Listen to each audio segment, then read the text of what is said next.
All right, we're live. Here we go. All right, all right. You say, basement, boxing tall. You know I'm a warrior, right? Fuck that, I'm a champ. Basement, boxing tall.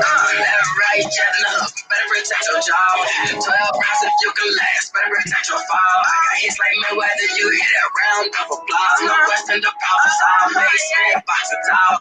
Left, right, jab in the hook. Better protect your jaw. 12 rounds if you can last. Better protect your fall. I got hits like Mayweather. You hit that round of applause. No question, the problem solved. I'm feeling cocky. Hit it, to beat the ring and boof up like I'm Rocky. ASAP. Any up only thing they can stop me. I stay strapped. Trying to learn my moves so you can copy. You gotta give it your all. Gotta give it your all. When your back against the wall. Your back against the wall. When you the one people call. When you the one people call. To keep greatness evolve. To keep greatness evolve. Basement, boxing tall. Left, right, jab in the hook. Better protect your jaw. 12 rounds if you can last. Better protect your fall. I got hits like Mayweather. You hit that round of applause. No question, the call is all. Basement, boxing tall. Left, right, jab in the hook. Better protect your jaw. 12 rounds if you can last. Better protect your fall. I got hits like Mayweather. You hit that round of applause. No question, the call is all. Yeah.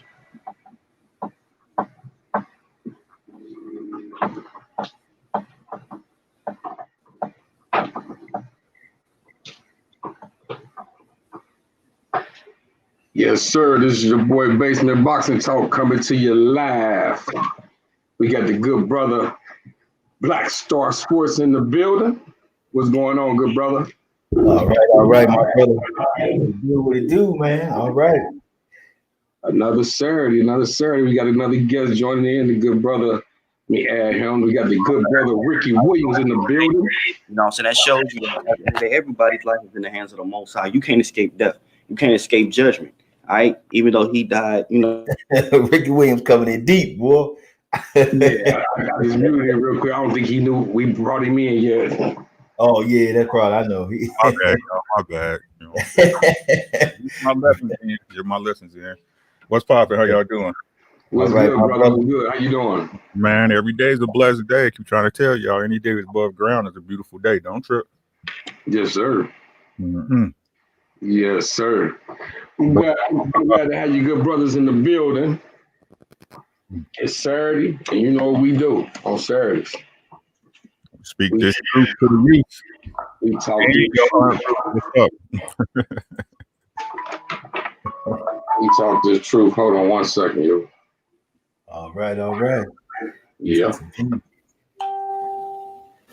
Okay, got the notification. Yeah, man.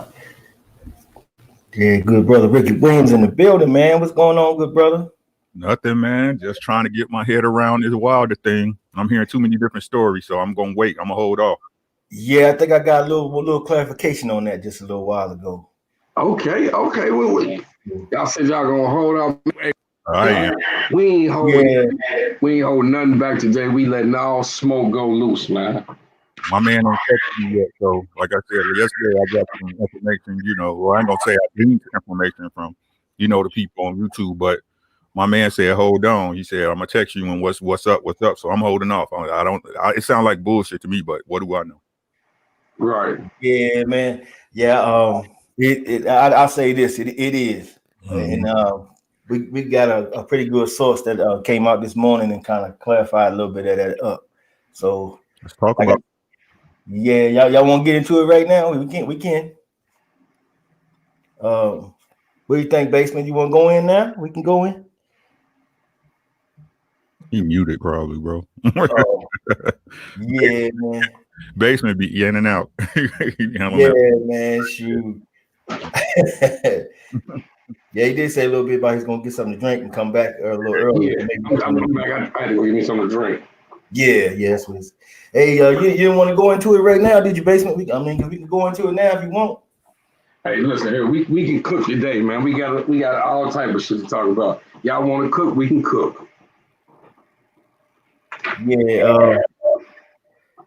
Well, if you haven't heard what's going on in the boxing world, man, it went around through social media and everywhere that Deontay Wilder going to be given $32 million to basically step aside and allow Fury to have the fight with Anthony Joshua. Not only one fight, but satisfy their 2-fight deal, and then supposedly get the winner on the back end, which would be almost 2 years from now, probably, by the time they got that out of the way. If it's Fury, you gotta count in 3 years. You know what I'm saying? Because he's gonna try to take another couple of fights or a fight between that. Y'all know how he is. Oh yeah, most definitely. So, I remember when I first heard it, I was like, man, I was really, really disturbed because I'm saying I know the champ ain't gonna take that. From what I know of him, and what makes me a fan of him is the kinship I feel. I feel like he will react the way I would react. So for that reason, I gotta root for the guy like that, man. He carries himself the way that, I try to do myself. A lot of similarities there. I feel a kinship with the brother. No doubt. I can't see him, accepting that, now, because really what it would be step aside money. And we know from the gate he always said he wouldn't do that. So I'm like, this don't kind of sound right to me. And why would Tyson Fury be able to get out of there without losing his title? Because in arbitration, I mean, if you have y'all had a 2-fight deal already made, and you was obligated to this, and he called the rematch, the trilogy, whatever. And how can we get out of that without giving up that belt? No doubt. So that was the big question going around, man. And everybody was talking about it, was talking about it still this morning, man. But like I said, early this morning, man, Tay Jones came on a Drew Titans show this morning. He was also on she was on somebody's show yesterday too. I can't remember who that was now. But he was talking about that, and he was saying, man, that stuff don't make no sense. Ain't nobody offering ain't no $32 million. Who got $32 million just to give away? Nobody. None of these promotions do right now. None of them. Exactly. He even went further to say that he spoke to Anthony Joshua's team, because they got a guy that spars in their training camp and with Anthony Joshua in his training camp. So they real good friends with this guy. And he's been saying this for quite a while. So this ain't just something he just sprung on us today. He said that guy said they don't even have a deal in place or anything. They don't have a venue or anything like that. These guys still waiting to see what's going to shake out with that. That's why Alexander Usyk is still putting pressure on him, to have that fight, because he wants his opportunity. Yep, for the mandatory. Yeah. So I mean, when you take all that into consideration, man, then you say, wow, man, it really came out of nowhere. But just like he said, though, and I have to say, we fell victim. Every time the UK say something, everybody takes it and runs with it. Yeah. That's what I figured it was, bro. Eddie Hearn just popping off at the mouth. That's all it was. Yeah, that's right. Yeah, and a lot of times they do that to gauge, how the public gonna react, man. So that's why I said I had feelings about it at first, but I was like, nah, before I put something on my channel, I'm gonna hold off on it, man. It don't sound right to me. Yeah, man, because I was like, man, when I heard Blue Blood and I seen all them guys making videos, I was like, man, is this real? They even went on to say, well, it's being rumored that Deontay Wilder's going to fight Charles Martin, and I was like, what the hell? I mean, they didn't went that deep with it, That's what really confused me, man. And I was like, man, I cut a video, but I was like, on the premise of if it was true, but it still never felt right to me. But I had to do something with it because it disturbed me so much, Yeah, it don't. Like I said, but at the end of it, the end all be all of it. You can't make that man fight you. That's the one thing I realized after hearing all this bullshit. You know what I'm saying? Yeah. No matter how it panned out, if they're going Wilder's favor, he can't make Fury get back in that ring if he really don't want to. That's just the honest to God truth for the matter. Yeah, that's true. And but there should be consequences. He should have to get that title up. He should have to be stripped and be fined for it. And that's fine. If that happens that way, then it's okay. You scared, you pussy. We understand, we know it already. But you need to be exposed. You need to be embarrassed. You know, all of this shit talking that they done did about Deontay Wilder up to this day and still continue to do it. It still ain't looking to fight that man. He ain't looking to give him his get back. Come on, man. Y'all. Exactly. Because this fight was bigger than money or anything like this. This was all about the get back. And I know that like I say, I felt a kinship with this brother. I know me in the same situation. I don't give a fuck about money. I don't care about none of that shit. You keep the title. I just need your ass in the ring. That's it. Like I said, man. But like I said, like when I heard this shit, I slept. I was about to jump on and make a video, but I was like, nah, bro. It don't sound right to me. And like I said, my man had texted me. He was like, "Hold up, bro, hold up. It's not what it looking like it is. Just hold up." So I was like, man, but like I said, at the end of the day, man, we got to realize ain't no one man bigger than boxing. You know what I'm saying? Exactly. Ain't one fight bigger than boxing. You know what I'm saying? If they don't fight, we still got to move on because the game don't change, only the player, right? So we got to realize that this fight don't shout no show, but what we can make that difference is with them dollars, dog. I'm not paying for Fury. I'm not paying for Fury, AJ. Hell no. I'm not doing it, bro. Like I said, y'all might blow up over there in the EU, but like I keep telling y'all, it doesn't matter. The EU is not the crutch of boxing. They are not the cradle of boxing. Boxing is in America. I don't care who y'all say invented it over there in Europe, but that's a goddamn lie. Y'all stole it from some black man who told y'all how to work with y'all hands. You know what I'm saying? So, you know what I'm saying? So it don't matter what the fuck they say over there, bro. This is where boxing is at. This is where boxing is most popular. This is where the money is for boxing. So I'm not supporting that shit. I'm not supporting it. I'm not giving no fight past 2020. Like I said, at the end of 2020, I ain't giving no fight, no money. And I love watching boxing. I can sit for hours on YouTube and just watch boxing matches. You know what I'm saying? But I'm not giving y'all my money, bro. Fuck that shit. Fuck that. No. I feel you. But you know what? You know what's funny is these same rumors that y'all talking about right now was brought up about a year ago. When right after the fight was taking place, and they was talking about the rematch, they came out talking about, well, you're right. Why they gonna take step aside money and let Fury fight Joshua, and then come back and fight the winner of Joshua? Like, come on, man. Yeah, that was always in the plan, man. I told you, like from the very moment that they had that day gonna fight, that rematch. They've been trying to get out of it. Soon they saw him won, they like, good, we done. We're gonna pack it up, we getting out of here, we're gonna get out of this somehow. And they done tried every way possible from that day to now. And they just went back and pulled up the trusty Dusty, man. Yeah, we're gonna put the money up there. It was all about the money. He doesn't really want the rematch, he just wants a payday. You know, that's what they were saying. So I was saying, man, if that's true, then that would kind of validate that. So I couldn't believe that, man. And then when I heard it tell you, I was like, man, yeah, that make a whole lot more sense, man. Because what Tay say? Because I missed him, bro. What Tay say? Yeah, he was saying, man, ain't no money in that, man. He said, who got 32 million to hand out like that? You know, he ain't heard no words of that. And then they even went on to say that Shelly Finkel and Deontay Wilder, you know, had split now. And he was like, well, damn, how can that be? I mean, I just talked to Shelly last night. And we was talking about that. So I was like, man. Okay, so it sounds like to me that the other side is just on fixing expedition. They're throwing shit against the wall and trying to see what sticks. That's what it sounds like. There you go. Right there. And they've been desperate, man. They've been desperate as hell trying to get out of this thing, man. Desperate, man. He want out, boy. He don't want that ass whooping. He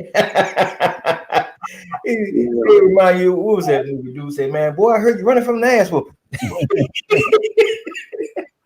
Don't be scared. Don't be scared. Don't be scared. Don't be scared is the word. Man, you're desperate to get out of that one, man. He know, man. He know he gonna get shit. He gonna get this shit tore off the frame. He know it. Like I said, man, the last time I seen somebody so desperate not to fight a fighter was Riddick Bowe and Lennox Lewis. Man, I was so disappointed in Riddick on that one, man. Riddick was like, I'm not fighting that, man. I don't give a hell what y'all say or do or sanction me to do. I'm not doing. WBC had sanctioned it, right? They had made it mandatory. And he dumped that belt in the garbage, man. Yeah. Like, that's Tyson Fury right now. What is you scared of, bro? What? Like I said, I just don't get it. You beat this man fair and square. What is you scared of? What are you scared of? Makes no sense at all.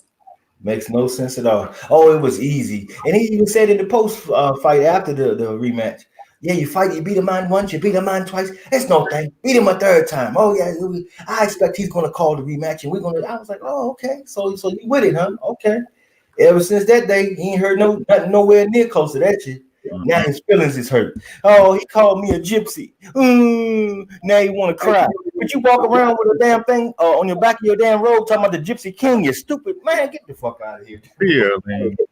Listen to this, man. That's just a way for him to try to throw some bullshit racial shit in effect to try to get out the fight, man. Yeah, but that's just the thing. Don't nobody sit up here and say he racist when he walking around with this gypsy shit on. Yeah, but what about the fact that he been calling him a Dasa? Now break the Dasa down. What's a Dasa? The Dasa is supposed to be a man, in his own words, that doesn't have no land, no place, nowhere, right? Isn't that the equivalent to the N-word? Because the N-word is a person that this world treats like a person who doesn't have no place, nowhere, no corner of the world. So what's the difference? It's like you just took one word and just interchanged it with something else, but it's the same damn definition to me. Mm-hmm.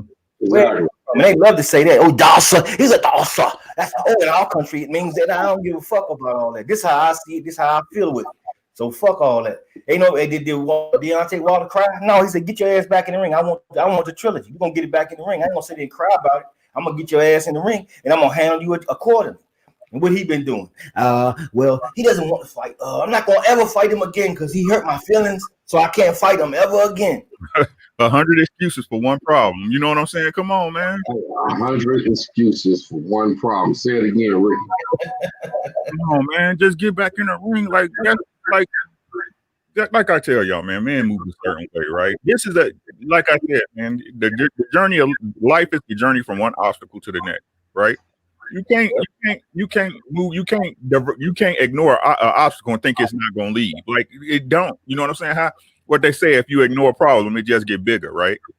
Right. There you go. That's what he don't understand. This could be even for him. Like let's say, okay, we all know he cheated, right? But let's say everybody knew he cheated without all the rigmarole. Let's say that, right? Even though we know that ain't the truth, right? The easiest way for you to take care of this problem is simply address your problem. Okay, Deontay, you think I beat you? Let's get it on, win or lose, right? No matter what, he could at that point get past this problem and move on. If you win, you move on to AJ, and the story's even bigger, right? Which means you have more leverage in the negotiation of a fight that's supposedly 95% locked in, but ain't nobody making moves for this fight yet. You see what I'm saying? So it don't make sense. Like I tell you, it don't make sense, dog. And if it don't make sense, it ain't true. What they hoping is that Deontay Wilder throw in the towel on himself, so then they can move on and do what they want to do. That's what they hoping, bro. Exactly. Yeah, Wilder ain't gonna throw the towel in himself. Yeah, they want him to just get weary of it and say, "Oh, forget it. I'm gonna go about my business." And then they're like, "Told you he didn't want it. Told you he didn't want it." But remember, Tyson Fury, he's 6'9", 19 stone man, Gypsy King. I'm the Gypsy King Fury. I'm a fighting man. Motherfucker, you want to fight Deontay Wilder? Well, you know, he said some things that hurt my feelings, and I can't fight him. Come on, man, you're not even considered. Yeah, man. It's crazy, man. Like I said, it's gonna be what it's gonna be, regardless, man. But like I said, ain't one man bigger than the sport yet, so we gonna have to move past it regardless. So True.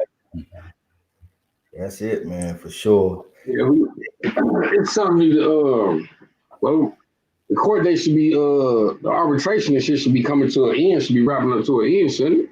I mean, it's all dependent. You know what I'm saying? That's what people don't understand. It's just like if you go to court, you know what I'm saying? Well, it's not court. It's kind of like a lot of times in civil, like if you ever been to court, like a lot of time in civil issues, let's say you hit somebody's truck and I can say this because I had tried to ride, I can ride bikes with my friend. Tried to ride his bike, but his throttle was fucked up, right? So when I hit it little, the bitch took off on me and I ran it into somebody's truck. Now, what happened is that dude tried to sue me, but before we even went to court, we did arbitration or mediation, right? He was like, all I want is my truck fixed, If you pay you see what I'm saying? You pay the body shop. So I wrote him a check. He got his truck fixed. That was it, right? We didn't even have to go into court.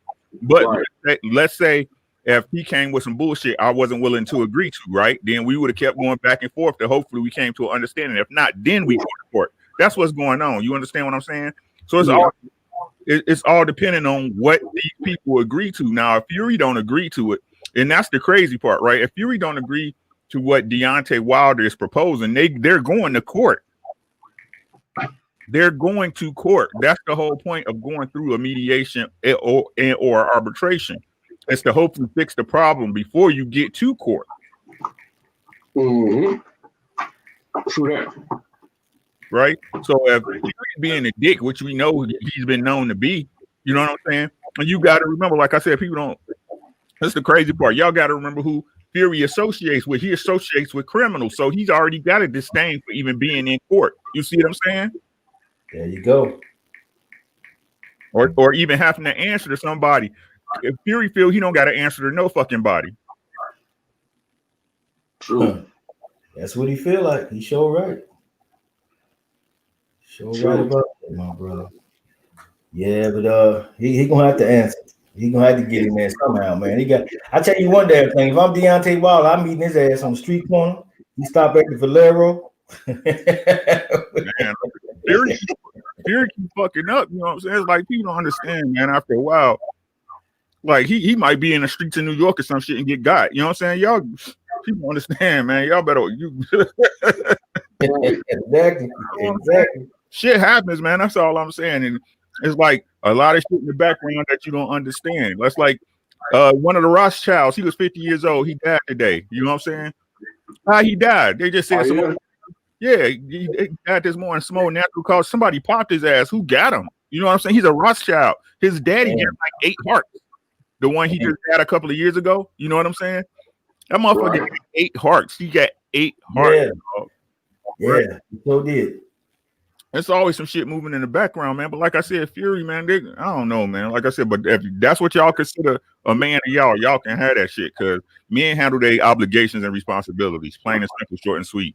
And I understand the meaning and I understand the feeling of, you not want to answer nobody, because I feel I shouldn't have to answer nobody. But when you sign a contract, that's what a contract is for. You see what I'm saying?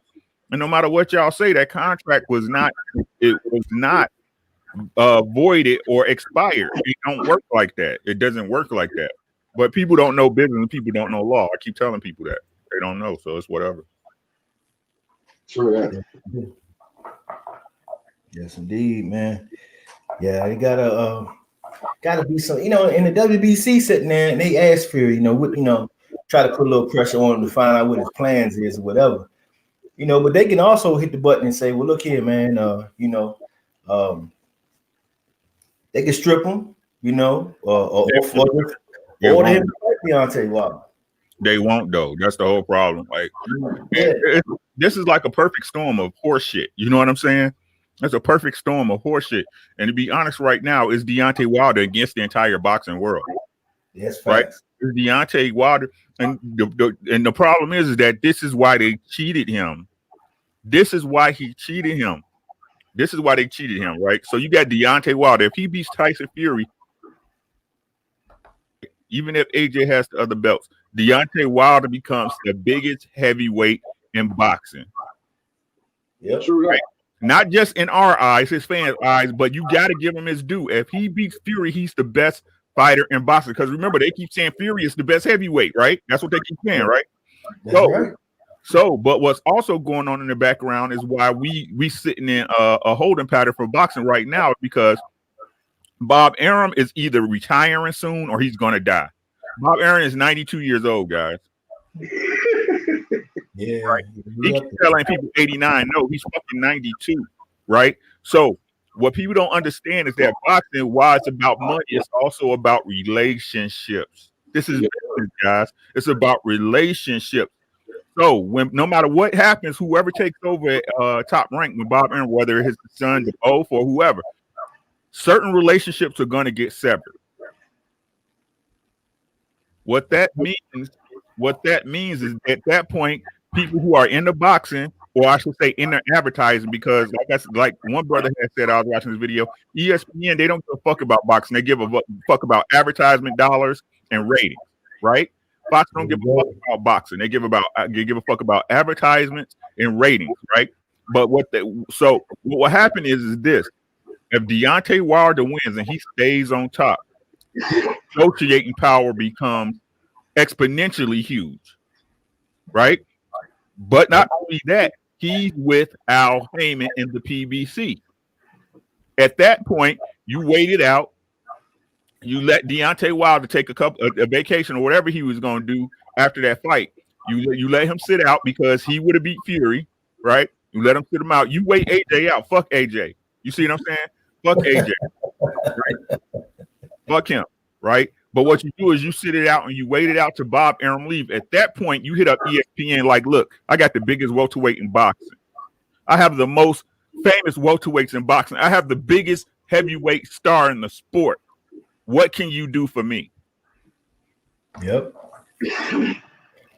Gotta get that Canelo treatment. Right? They would corner the market.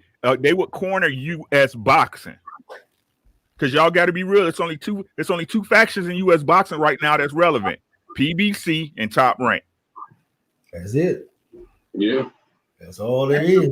This is about business. It's boxing. It's a sport, but it's a product. Yeah.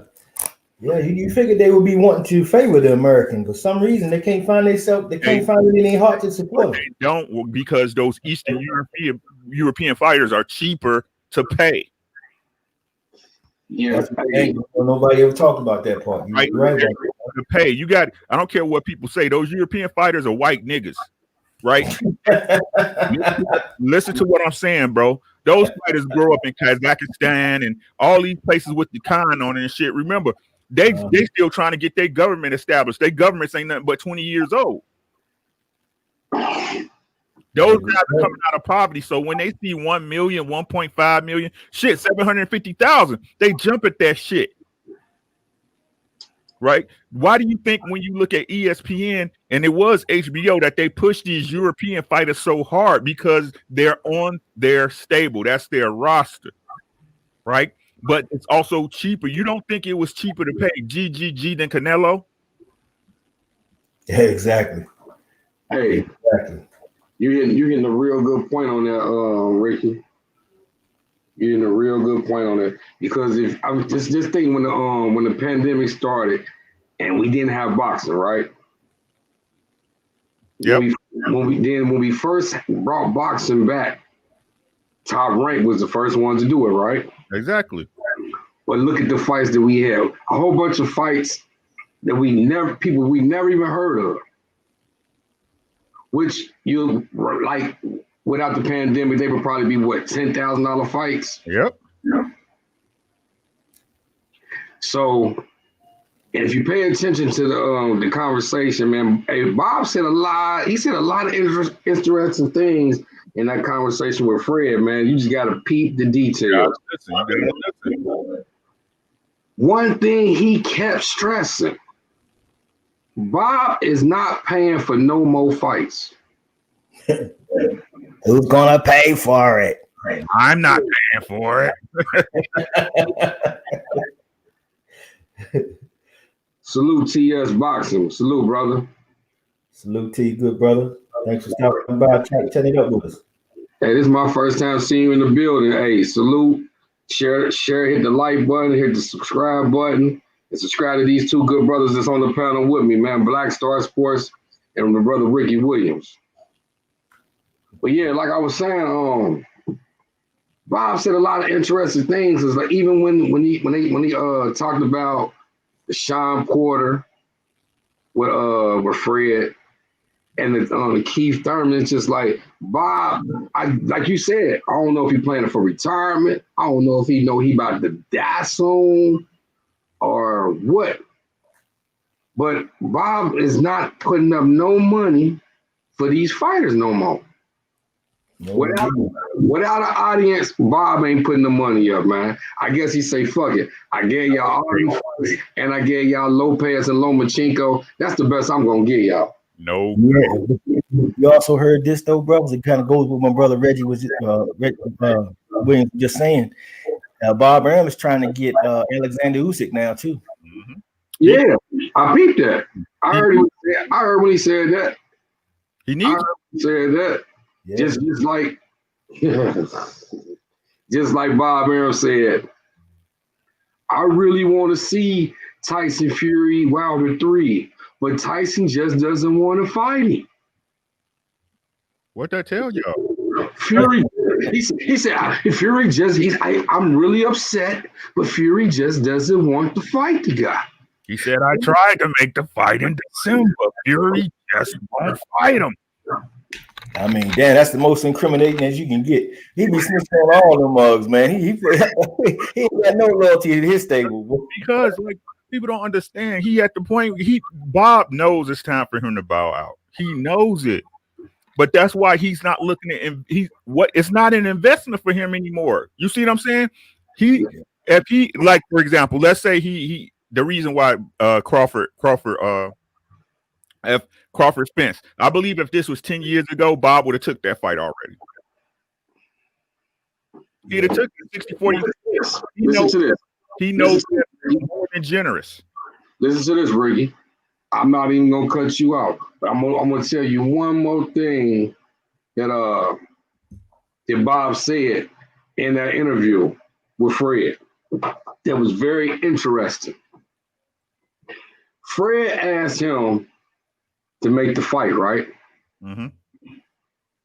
One of the things that Bob Arum said that a lot of people did not pay attention to was Bob Arum said, I'm not putting one of my fighters in the ring if I think they're going to lose. Mm-hmm.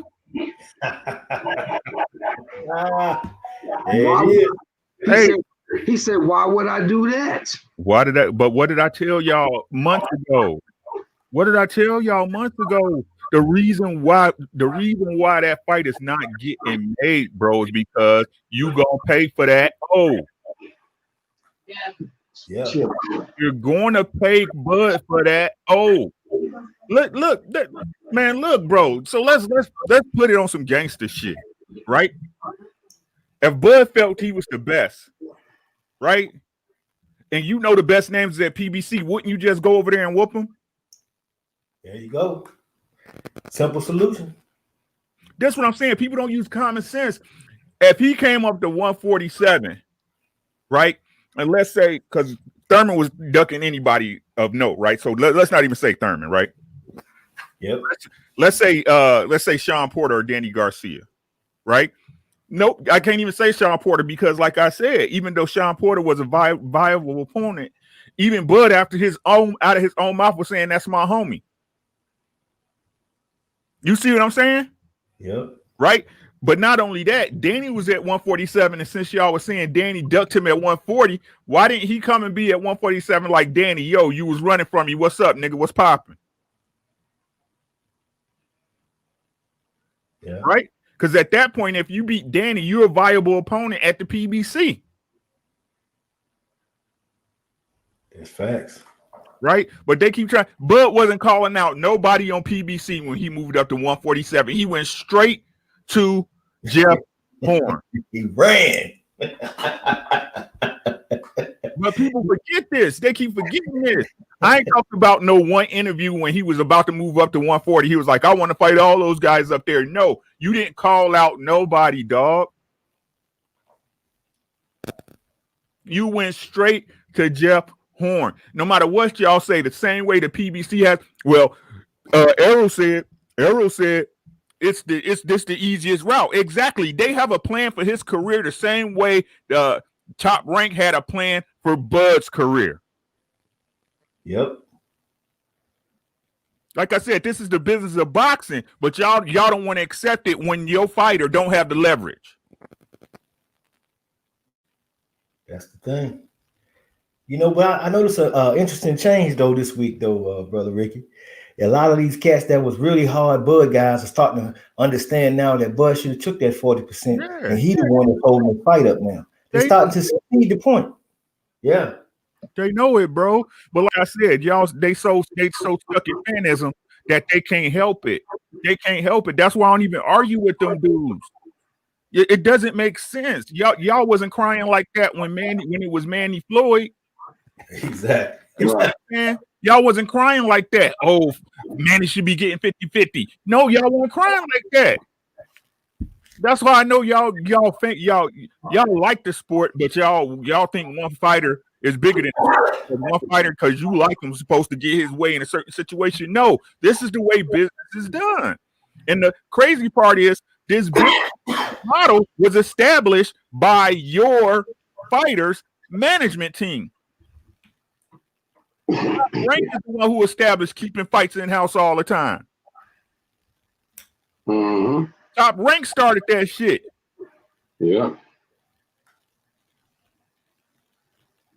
So now they get mad when a brother, man, like Al Heyman and PBC get started, and they do the same thing. But Al Heyman got hundreds and hundreds and hundreds of fighters. Now it's a problem. Right. But because it's the black man's company, he is supposed to eat shit now that he got leverage. But y'all ain't never asked Bob to do it.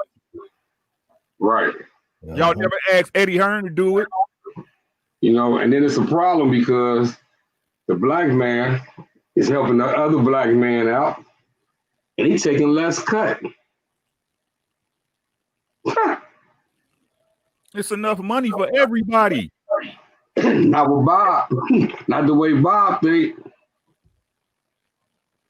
Not the way Bob think. And that's funny, like, we keep getting back to it. We just keep going. I guess we gonna keep talking about this and shit until it happens. But man, listen here, man. How the fuck can Bob pay Amir Khan and Gamboa the money he gave them, but won't give a top-notch fighter? I told y'all. No money? It's because Bud he don't want to make the fight. Bud needed a name. Amir Khan simply came in at the correct time. That's all it was. Bud needed a name on his resume, bro. And like I said, if he was gonna fight with Sean Porter, we all know Sean Porter in the market is more valuable than Amir Khan. Right, but even if Sean Porter would have fought or challenged Terrence Crawford at that point, Amir Khan did, they still wasn't gonna offer him that money. You know why? Because you gotta pay for that. Yeah. Sean Porter, you want to fight him at this time when money was what? We'll give you $2 million.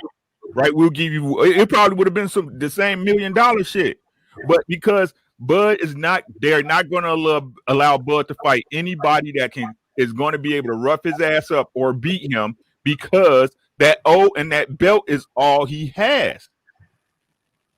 That's it.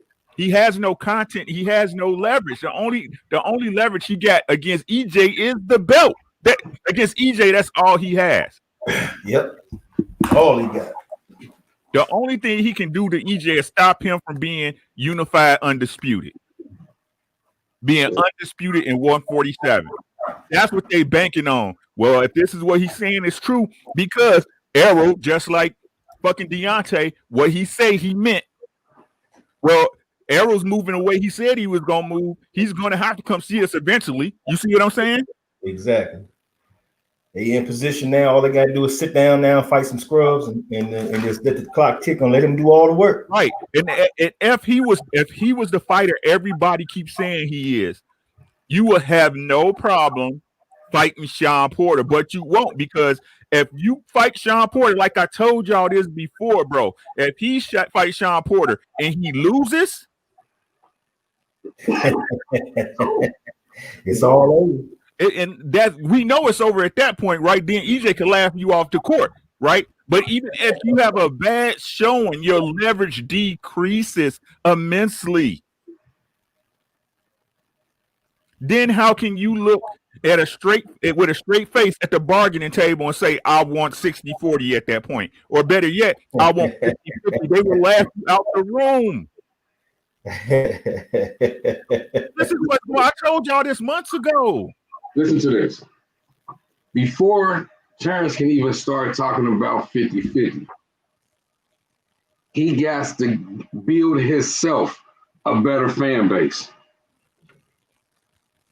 He's still in Earl's fan base. That's what he's trying to do. It's too late.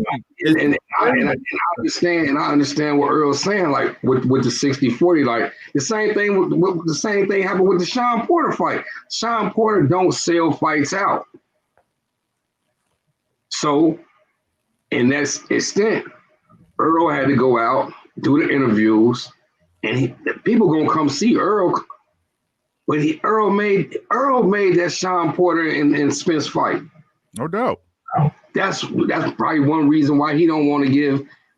He wouldn't give Sean a rematch. Sean didn't sign for a rematch. He didn't have a rematch clause in effect.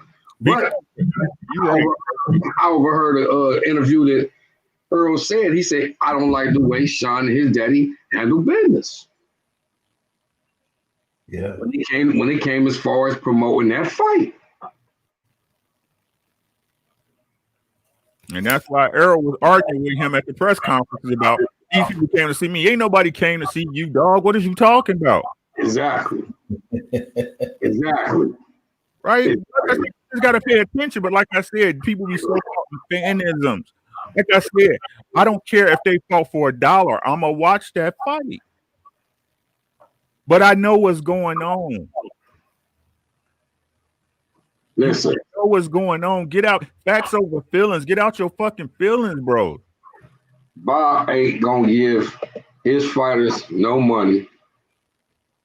Bob ain't gonna pay he ain't gonna pay the next fighter no money. So basically, he gonna tell you do it like this. You tell Al Heyman make the fight. You tell Al Heyman to put all the money up. Exactly. Joe Fighter, the champion. You see what I'm saying? I'm gonna tell you, man. I was telling y'all something, man. And not having no fans, man. I'm telling you, that's a greedy man, because he been getting money from the fans longest years.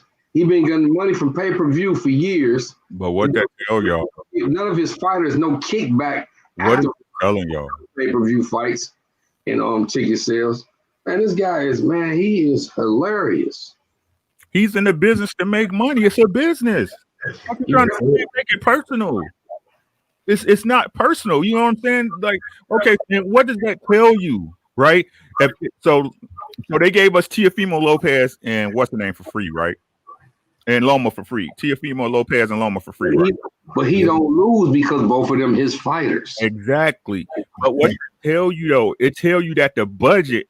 It tells you that the budget. So he paid Loma 3 and what's the name 1.25, right? Right. So what that tell you? The budget ESPN gave him for that fight allowed him to get some money in his pocket. You see what I'm saying? It allowed him with what he paid them to get money in his pocket. Right. So what is that telling you? It's telling right now he's telling these fighters you got to pay your own freight. Right. So that's telling you that ESPN ain't fronting them. Hey, he said that himself in the interview. That's what I'm saying. He said this. Bob said, "Well, when making negotiations, I talked to some of the fighters. There was some of my team. They talked to some of the fighters. After that, I bring it to ESPN." After that, I bring it to ESPN. We come up with we figure something out, and then there it goes. Okay. Listen, this is what I'm thinking. ESPN is probably telling Bob, listen, man, if Teofimo Lopez and Lomachenko, I think they said they have 4 million views. They want to wait till some fans to come around before they give Bob any more front money to have a big fight. I don't think it's that, bro. I don't think it's that. At this point, look, ESPN just want them clicks, right? ESPN want them views. Everybody sitting at home, they're gonna get viewed. What it is that the budget that ESPN is putting forward to Bob Arum doesn't allow him to get paid. Right. You're right. Basically. So why should Bob, because like he said, why should Bob front his fighters money right now when he's not getting a return on it? That's all he's saying. With the way these fights going right now, with the budget ESPN offering him, if he put it on free TV, he's not going to make any money. Hey. Yeah. He's not going to make any money. But more than likely, too, you get Teofimo and Bud asking for these outrageous purses that ESPN is not willing to front. Mm-hmm. Mm-hmm. You hear what Don King just did with his card he got coming up? Oh, Don King. Yeah, he's gonna put his online and he's selling it for $29.99. He got a heavyweight title fight, a cruiserweight title fight. You know what I'm saying? I mean, it's a little small time deal, but he got a couple of interesting tidbits in there to market. So he marketed it, man. $29, man. That, you know, I mean, what if that thing came out and sold 500,000 or something like that? And this is what fighters need to realize, bro. That like I said, and again, Fred's one of the best at breaking this stuff down, man. I gotta give Fred at Barbershop Conversation his props, man. Like I said, don't even look at Bob and Eddie Hearn as promoters, because they're really not. They don't promote shit. They're liaisons to the networks. They're your go-between between the network and the fighter. That's all they are. Mm-hmm. Right? So the thing with like if the Devin and Russell fight would have jumped off, that shit would have been huge for boxing. It would have been huge. I was so hoping for that to pop off, because it'll show these fighters you don't need your promotional company. Yep. Guess what? Go ahead, brother. Let the beat drop. You know, let the beat.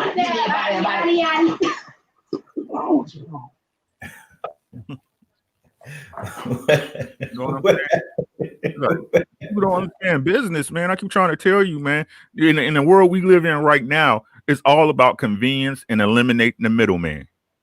There you go. It's about eliminating the middleman, right? The middleman got to get his cut. What they say on American Gangster, where's the service? Mm-hmm. Right? Where's the hospitality? What right do they have going straight to the manufacturer? There you go. That's what Eddie Hearn's talking about with the sanctioning bodies, man. Trying to work around the sanctioning bodies so he can get out of them mandatories for his fighters. Man, I apologize for that, man. What was I? Okay, yeah, I know what I was saying. My wife and daughter came in here playing. You said Bob. You said Don King got an app for $29.99, right? Yep. Yeah. Okay, listen to this. This is the cold thing about it. Now, who was these fighters that Don King got? Manuel Char. The guy been champ for 3-4 years, ain't fought in 3-4 years. All right, listen to this. At $29.99, right? Mm-hmm. Even if he get 250,000 views, tell him that math, bro. That's 7.5 million. Man, only at 250,000 views. Damn. That's probably more than what he done paid for. Man, listen, he probably paid. Go ahead, say it. He probably paid 70,000 for the venue with no fans. Yep. The fighters, what do you get on? 100,000. Cameraman, production. That's it. Hey, hey, listen, Don King hitting the power move. Yes, sir. Yes, sir. Now, listen to this. Out of 7.5, man, I don't give a fuck, man. Even if he put 2.5 out on everything, he's still clean 5. Mm-hmm. You gotta eliminate the middleman. You gotta eliminate the middleman. Hey, say it again, Ricky. You gotta eliminate the middleman. Hey, telling you, man, them numbers, bro. He probably gonna spend 1.5 on the whole venue and clear the 6. Why you think Mike Tyson and them about to do more fights on Triller? Yeah, I heard we gonna get the trilogy, man. Mike Tyson and Evander Holyfield, man, coming down the pike, bro. Come on, man. We don't. I keep trying to tell y'all, we don't need them. They need us. They need you to stay compliant and keep falling for the okie doke, bro. Change is inevitable. The only thing that you can guarantee is change. These fighters, if you smart, you go around your promoter and talk to these networks and start talking numbers. Yes, sir. If you super smart, you take your money and start you a streaming service and build your brand. There it is. own the whole infrastructure. Go to my old YouTube. When I first started. That's one thing I used to mention all the time. Build your brand. Why you think you got a logo and a saying, aka Ricky Williams, whatever? Right? That's brand building. You're attaching your name to something that people can remember. Promoters are not needed. With social media, YouTube, you got the real media, us, new media, LDBC. You don't need ESPN. Like I said, who go check ESPN for boxing any fucking way? I'm glad you brought this up, Ricky. Because this is gonna get back on topic to what one of the conversation was for the show. You said building your brand and everything. That's a good note. Because apparently Ryan Garcia says he plans on retiring by he's 26. He bugging. Ryan Garcia said he plans on retiring by the age of 26. That goes back to building your brand. He said he's going to build his brand and retire at 26 and then switch over to MMA. You know what he's talking about. This dude, man, they're treating this guy like he's like he's some huge superstar, like he's Manny Pacquiao come back again or something. It's because of his branding. Tell him again, Ricky. He got his branding. He got 7.5 million followers on Instagram. That means you can use him in ad placement. You're gonna get some clicks. So even if you get 5% of business from that, think about it. This is business, guys. Yeah, y'all people keep taking it personal. It's business. This is the business of boxing. I know you hate it, but this is the sport you love. You got to take the good with the bad. You got to take the good with the bad. We watch this sport because every once in a while, boxing gets it right. Every once in a while. Most of the time we hate it because of the business, but if you don't understand the business, how can you even understand how certain fights don't and do get made? Exactly. Salute Winston Wolf. Winston Wolf in the building.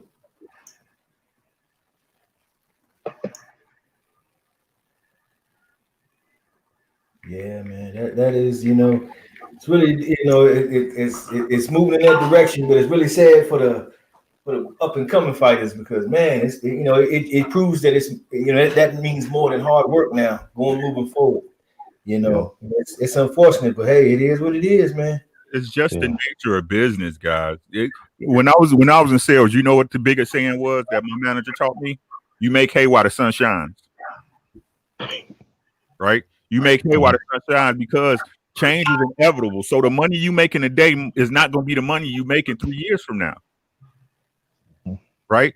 What you have to do is grow and adapt. You're a mammal. That's what mammals do. You adapt to your environment.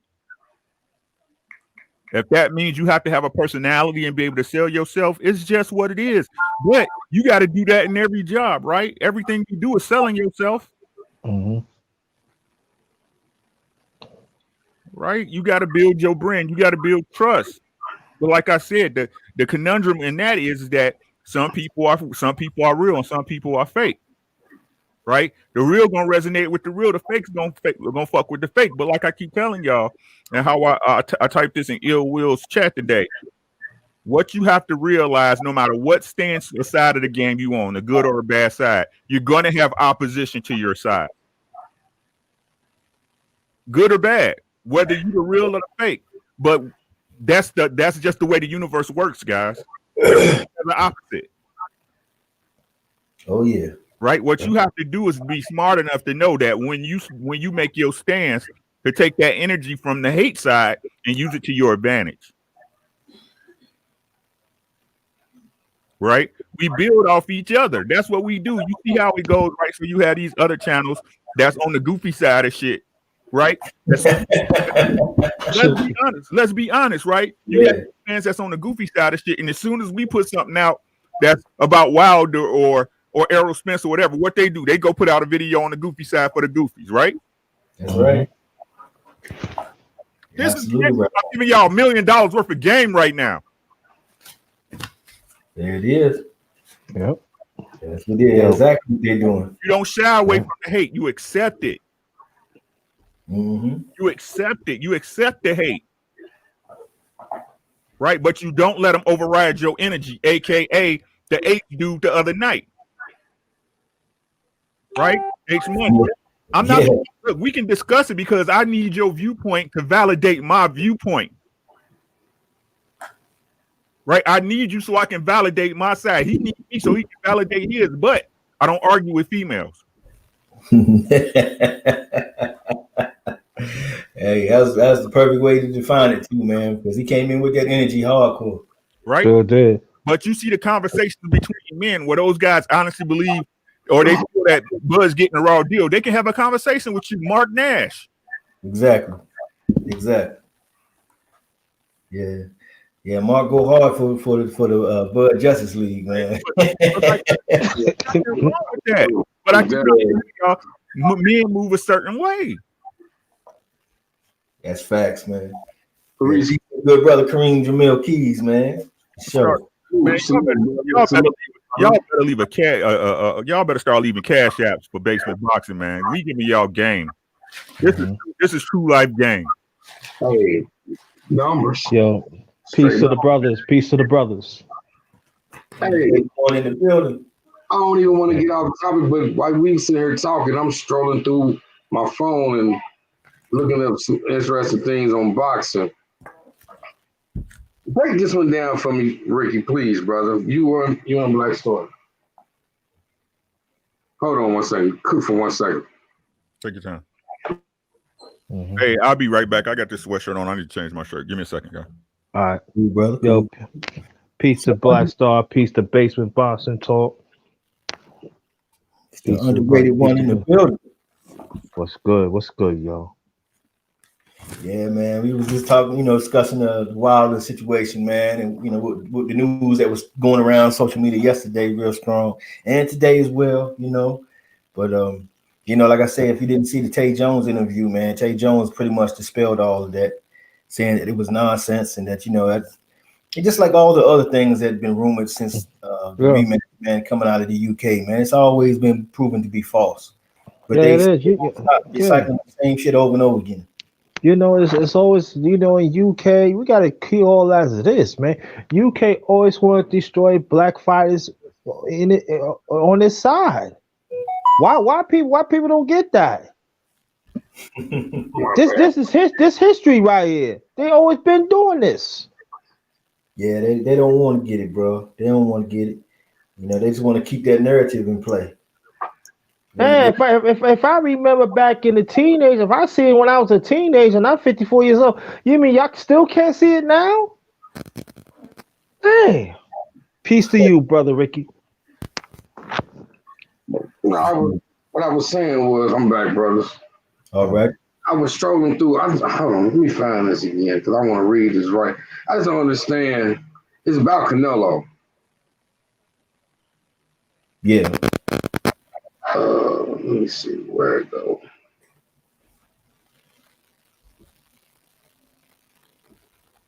Yeah, he finally agreed to that fight that we knew he was gonna have, huh? Yeah, but it said, okay, now I'll break this one down. Uh-huh. They say Canelo has vacated the WBA middleweight world title, right? That's 160, right? Yes. Right. Yeah, Alvarez won the belt with a majority decision victory over Triple G in 2018. And then he defended the title once in a unanimous decision against Dane Jacob in 2019. Alvarez still holds the WBC middleweight franchise title and the WBA and the WBC super middleweight title. Mm-hmm.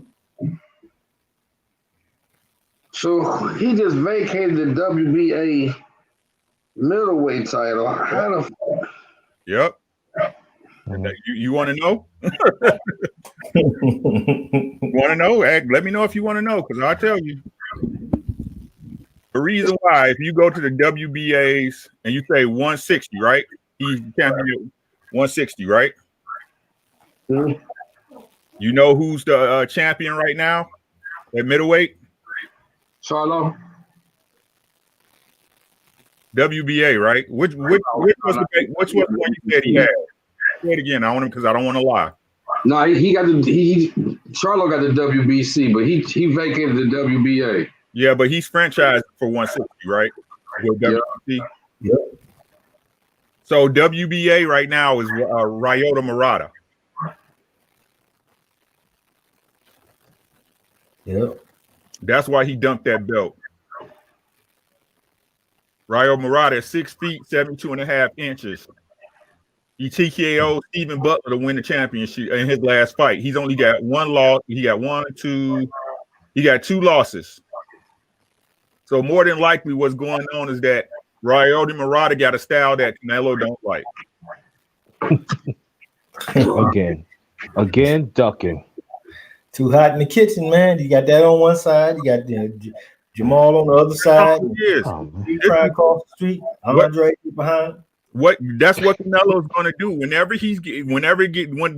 So listen. So you got Ryota Murata for the WBA, right? The WBA champion. So listen, WBA. So he say WBA. He got Ryota Murata. At WBC, you had Jermell Charlo, which we know he don't want no smoke with. WBO is Demetrius Andrade, which we know he don't want smoke with because y'all was in the same house and never fought over lunch or who or nobody nothing, right? And then at IBF is Gennady Golovkin at 160, which we know he don't want to fight. They were going to mandate him to fight either. Well, they can't. We know Jermell Charlo wasn't going to happen, right? So he was going to he wasn't going to fight Gennady Golovkin, right? So he would have been mandated to fight either Demetrius Andrade or Ryota Murata. So he dumped it. Getting too hot. You know, we're a duck of epic proportions, man. But this is pound for pound. This how stupid y'all sound. Oh, wait a minute, Ricky. You being racist now. You're saying you're racist. Yeah, you're being racist. Yeah, man. He's not number one. Oh no. No, right. Your man is doing. This is what your man is doing. Damn, man, you got to cook in the kitchen. I cook, man, but that I gotta take the heat, man. God, dang, Canelo. This is what he's doing. It's not right when we tell the truth. When we tell the truth, like I said, I supported Canelo. I had Canelo T-shirts. I was one of the one people back in the day saying Canelo was that it. I was me. Right with you. I keep trying to tell y'all, it don't matter if I like a fighter or not. When they start moving funny, I'm going to tell the truth. There you go. When Floyd was moving funny, I told the truth. And I used to love Floyd Mayweather. Floyd Mayweather can't tell me nothing about him in boxing right now because he on bullshit. What did I tell y'all the other night? The other night when we was talking about Floyd and this Jake Paul bullshit. You were up there as a black man. You give all these white fighters fucking clout, right? You gave fucking Conor McGregor, got him being an event superstar now and shit. You got this white motherfucker from wherever the fuck they Paul from, Iowa, Ohio. I don't give a fuck. You'll give him money. Hold on. Get money. Brother, I'm from Ohio. It's nothing against him. But you got KSI, he's a black YouTuber. Why you ain't putting him on? Hell, he even beat that dude. So that would, he right. Fuck Floyd, man. Fuck you. Yeah. He don't put no money in no brother's pocket, man. None. Don't none of these motherfuckers pay my bills, dog. Yeah. If I seen him in the street, I'm gonna talk to him like I talk to him now. I'm a man. Hey, Ricky. Let's talk numbers, right? Go ahead, bro. I'm not defending Floyd. I'm just saying this. Who else at this time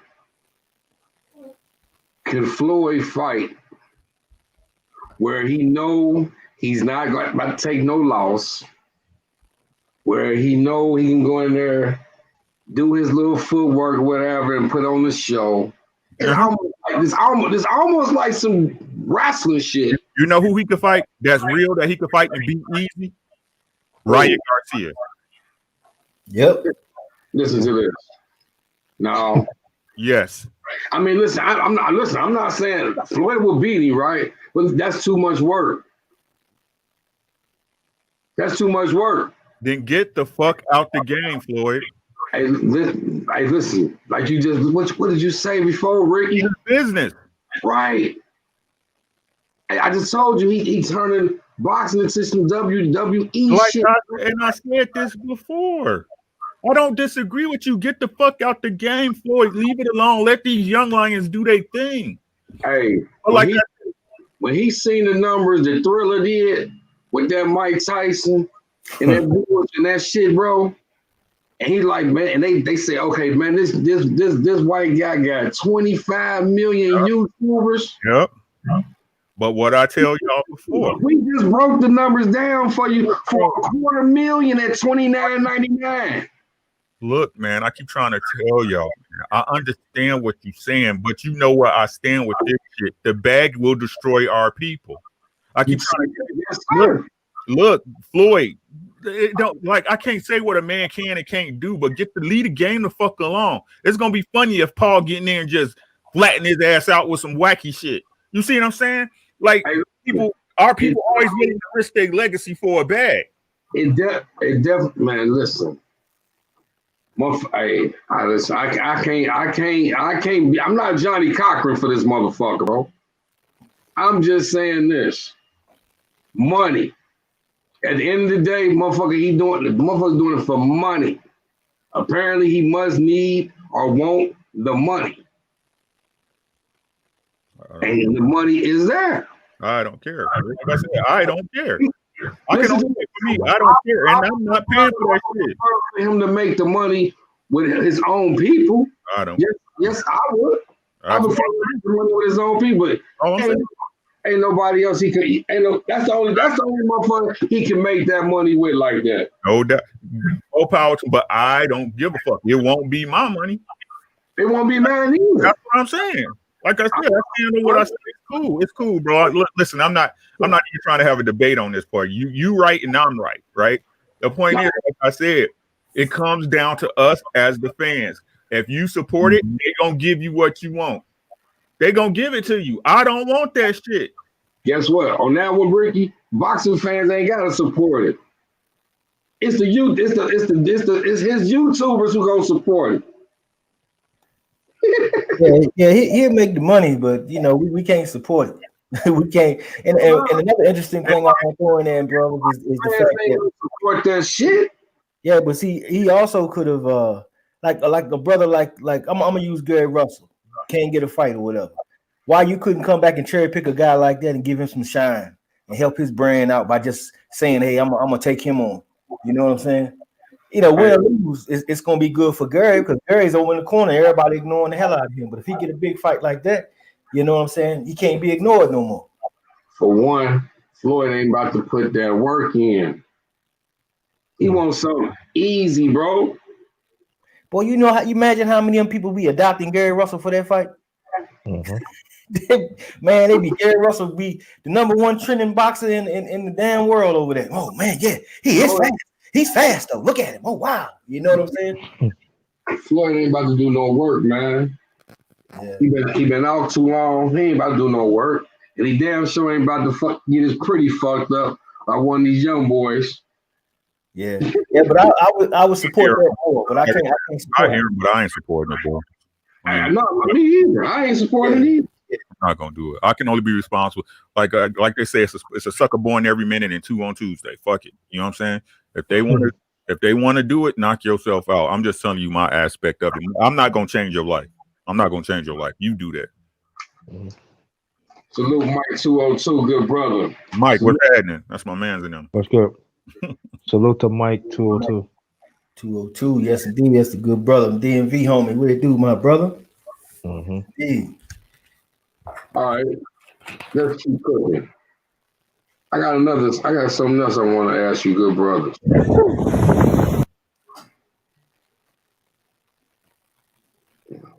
Y'all go ahead, man. I'm sorry. I'll be forgetting to mute.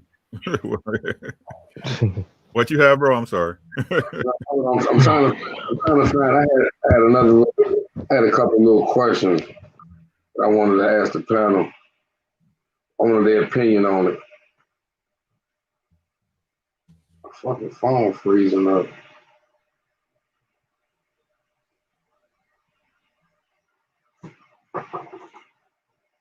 Mm, mm, mm.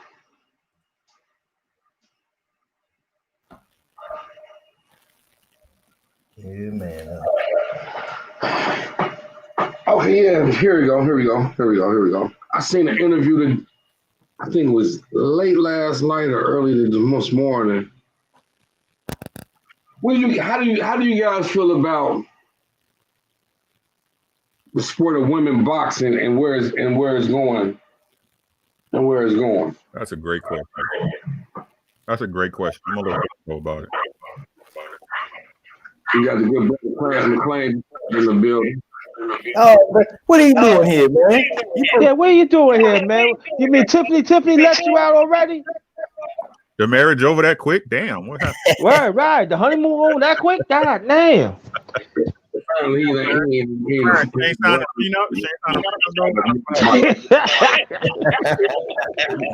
You know what? You here with some air. Y'all gonna stop making fun of me. Yo, congratulations, Steve. Congratulations, my brother. Yo, I see the wedding yesterday. It was beautiful, y'all. It was very beautiful, man. Beautiful couple, man. Congratulations, brother. How does it feel to be a married man now? Off the market. Look at it, boy. Them big booties just gotta go by you now. You can't even do nothing. Just Yeah, man. Jersey retired. right.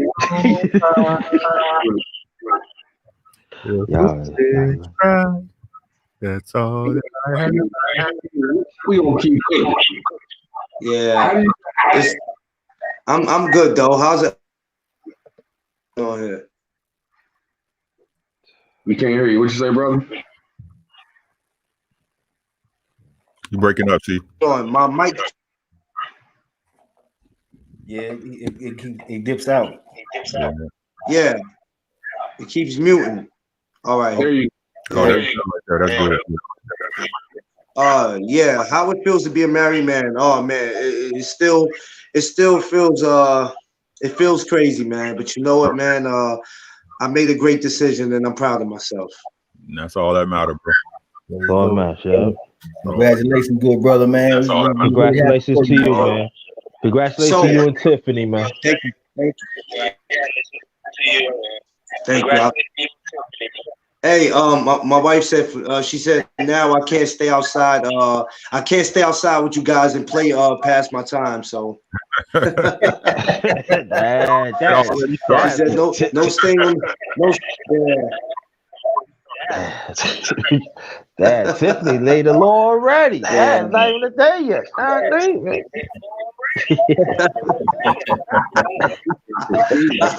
Dad, Sister Tiff ain't playing. Hey man, you know it's crazy, man. She loves y'all, so I told her, I said when I need some good advice, I'll sure be reaching out to the brothers. Hey man. Yeah, you know we got you, bro. Guys get a best advice anyway. So. We got you, bro. That's right. Yes. So what were we talking about? What did I miss here? Basement said, what do y'all think about women's boxing? Where it's going from this point? It's funny because I've been doing interviews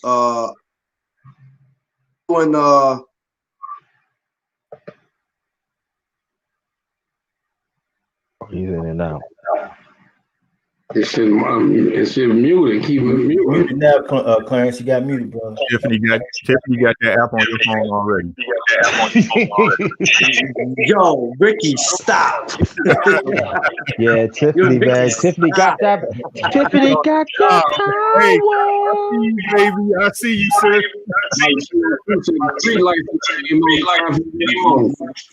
You know what, Ricky? We are not going to do this today. Hey.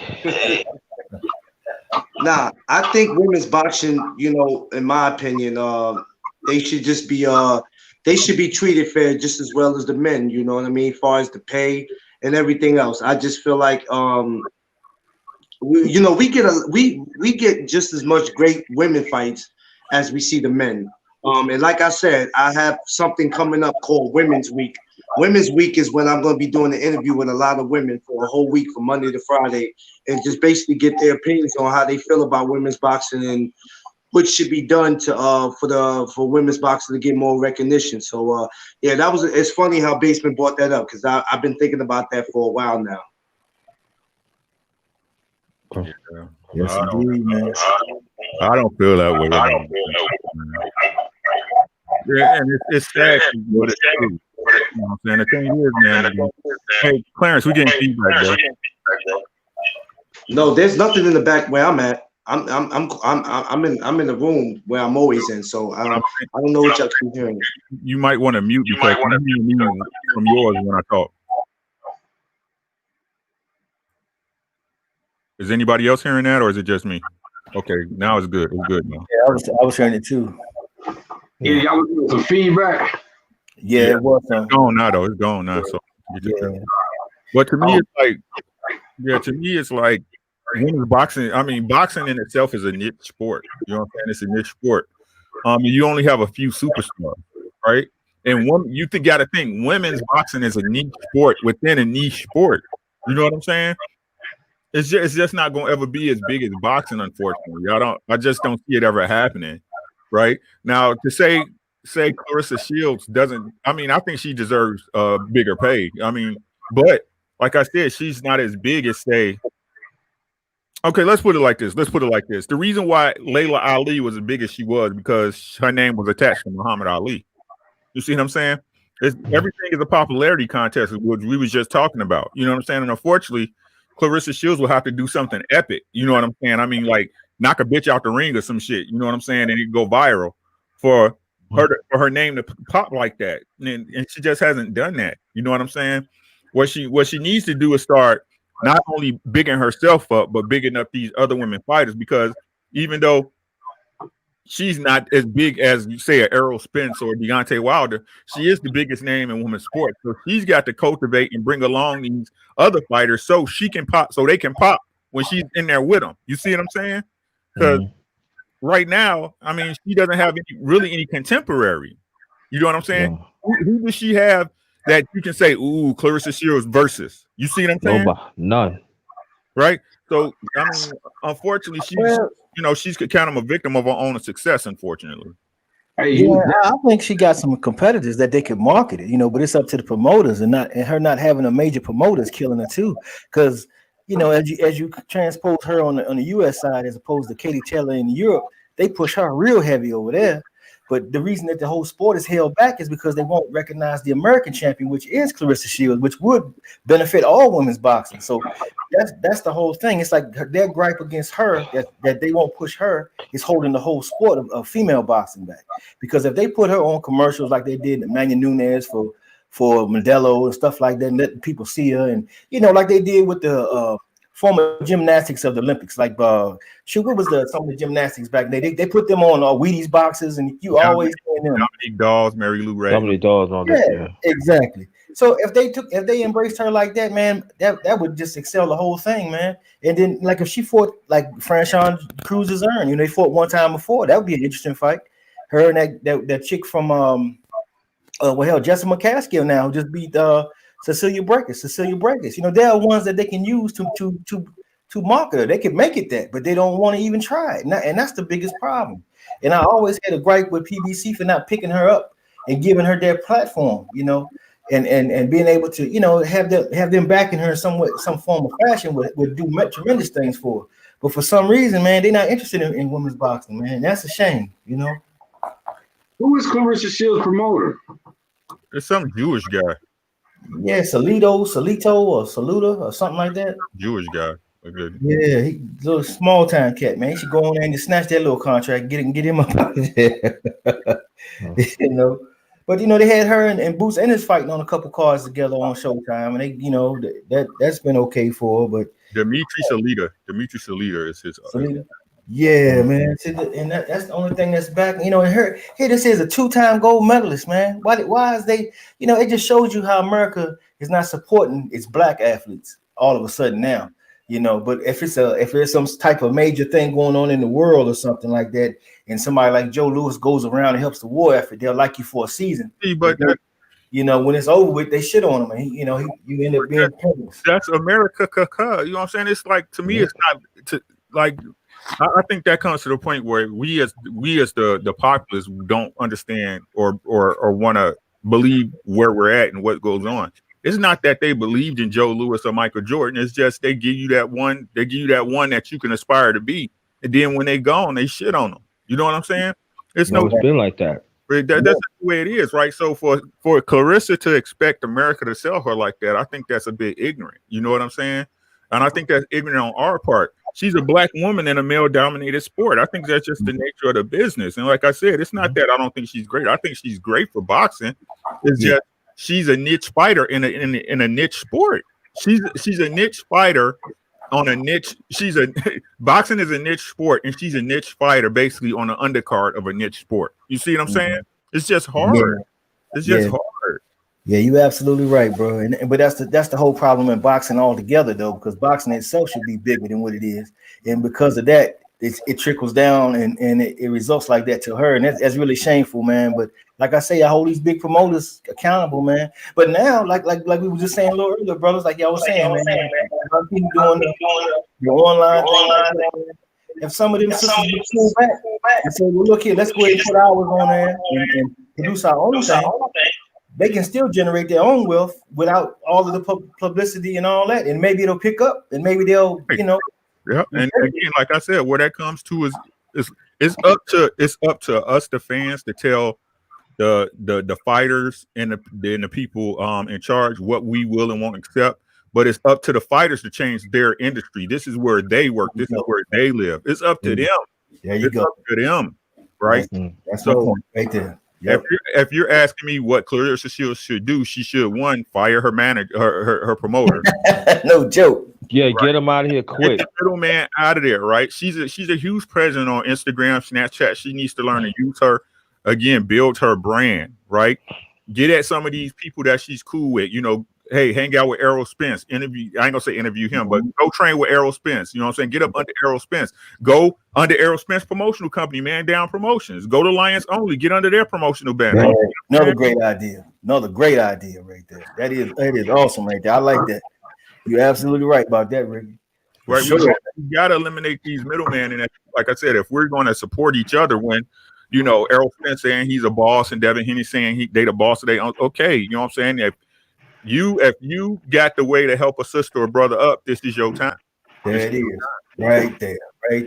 It's like the underground. Remember back in the day we had the underground music and everything, They had mainstream music, then it was the underground.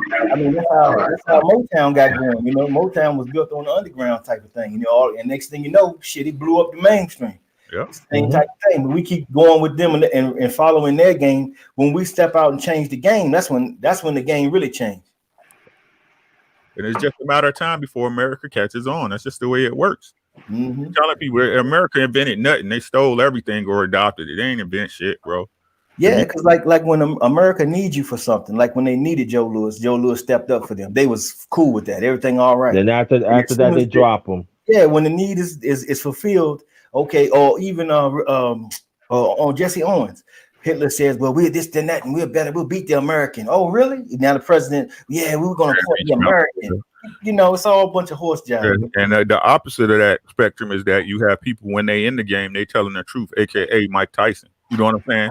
People don't understand. Everybody loved Mike now. Oh, Mike Tyson. They hated Mike. They hated Mike when he was in the game. They hated him. Yes, they did. They hated Mike when he was in the game. Now everybody loved him. He's a cuddly teddy bear. Well, he was the baddest man on the planet. Couldn't nobody stand his ass because he was telling y'all ass the truth. Mm-hmm. That's right. But now he about that dollar. He know he got, you know what I'm saying? He got to save up for his kids and his grandkids. That's like I said, that dollar, man. Fuck money, bro. Aren't you trying to tell people? Yeah. Money, they love to see the fact that he got broke down and humble. Yeah, that's what they hope for, bro. That's where they want to see Deontay right now. That's the plan. Wouldn't it have been great if Mike would have never fucked up none of his money? Yeah. Wouldn't it have been great to see Mike in a position if he would have never fucked his money up and he would have invested with the right people? Man, Mike would have been. Hey, listen here. Like Larry Holmes. Your shit got feedback, man. And Marvelous.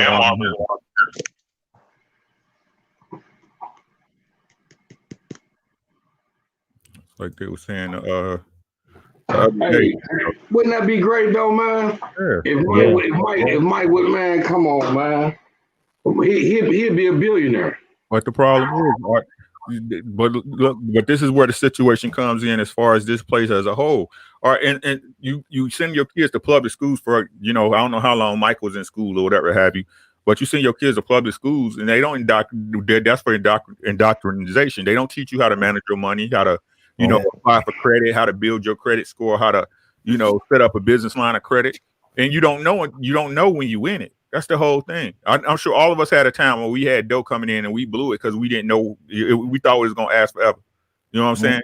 You just don't know until you hit in it. That's why you got to make hay when the sun shines. You know what I'm saying? When you at that part, you're something good. Hey, say that again. You got to make hay when the sun shines. Make hay when the sun shines, right? Yes, sir. It's not going to last forever for nobody, right? It's not gonna last forever for nobody. Mm-hmm. That's why I fuck with Errol Spence so tough. Did it take an act of God for him damn near losing his life to figure it out? Yeah. Sometimes it takes that. But we as a people, we're not taught that. We're indoctrinated to this school system. You send your kids to these garbage ass schools where they telling you, oh, you can't, you investment banker, fuck you. You ain't good enough to do that. You know what I'm saying? Oh, a hedge fund owner, you can't do that. Get your ass to work. Learn a trade. It ain't nothing wrong with a trade. I'm just saying as far as wealth building. You know what I'm saying? As far as legacy building. Yeah, we've always been taught to go get a job. Right. Work for somebody else. Make somebody else rich. Always been consumers. Yep. Mm-hmm. Yeah. That's so true. And what if a brother like Al Haymon was around back then? Exactly, Black Star. And that's why they don't like him, because Al Haymon ain't just making millionaires, he's making legacies. Yes, sir. You're right. And all this fighters say that. All this fighters. That's why I say you'll hear nobody from PPC complain about no money, no financial nothing.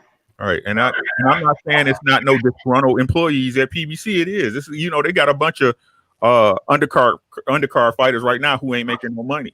Right? They ain't making no money. I'm not saying they disgruntled, but I'm saying no matter what y'all say, Al Haymon does correct business. He just does. Don't hate on him because he does correct business. Exactly. He run a tight ship, man. That thing run like a well-oiled machine. I gotta take my hat off to him for that. If y'all get Netflix, y'all want to watch that movie called The Black Godfather, right? Yeah, man. I wrote that down, bro. I do gotta look at that, man. He called The Black Godfather. So Al Haymon, y'all gotta remember Al Haymon. The reason why Al Haymon don't have no problem getting no venue because he used to work concerts. The bad Jackson tour.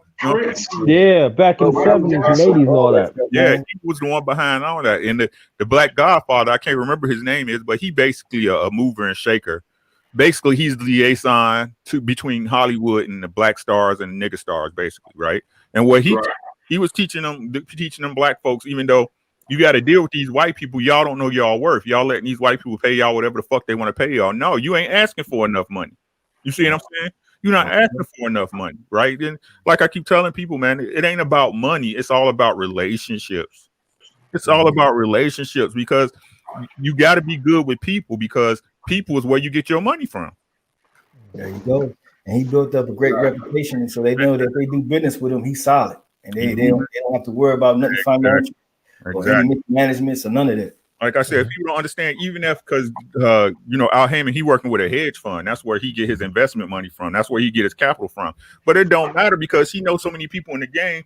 He gonna get bailed out anyway if it go belly up. He just gonna start all over again. Like I said, people don't understand what the fuck be going on, man. People don't understand business. Don't understand business. I keep trying to tell y'all, man. It's bigger than boxing. Bigger than boxing.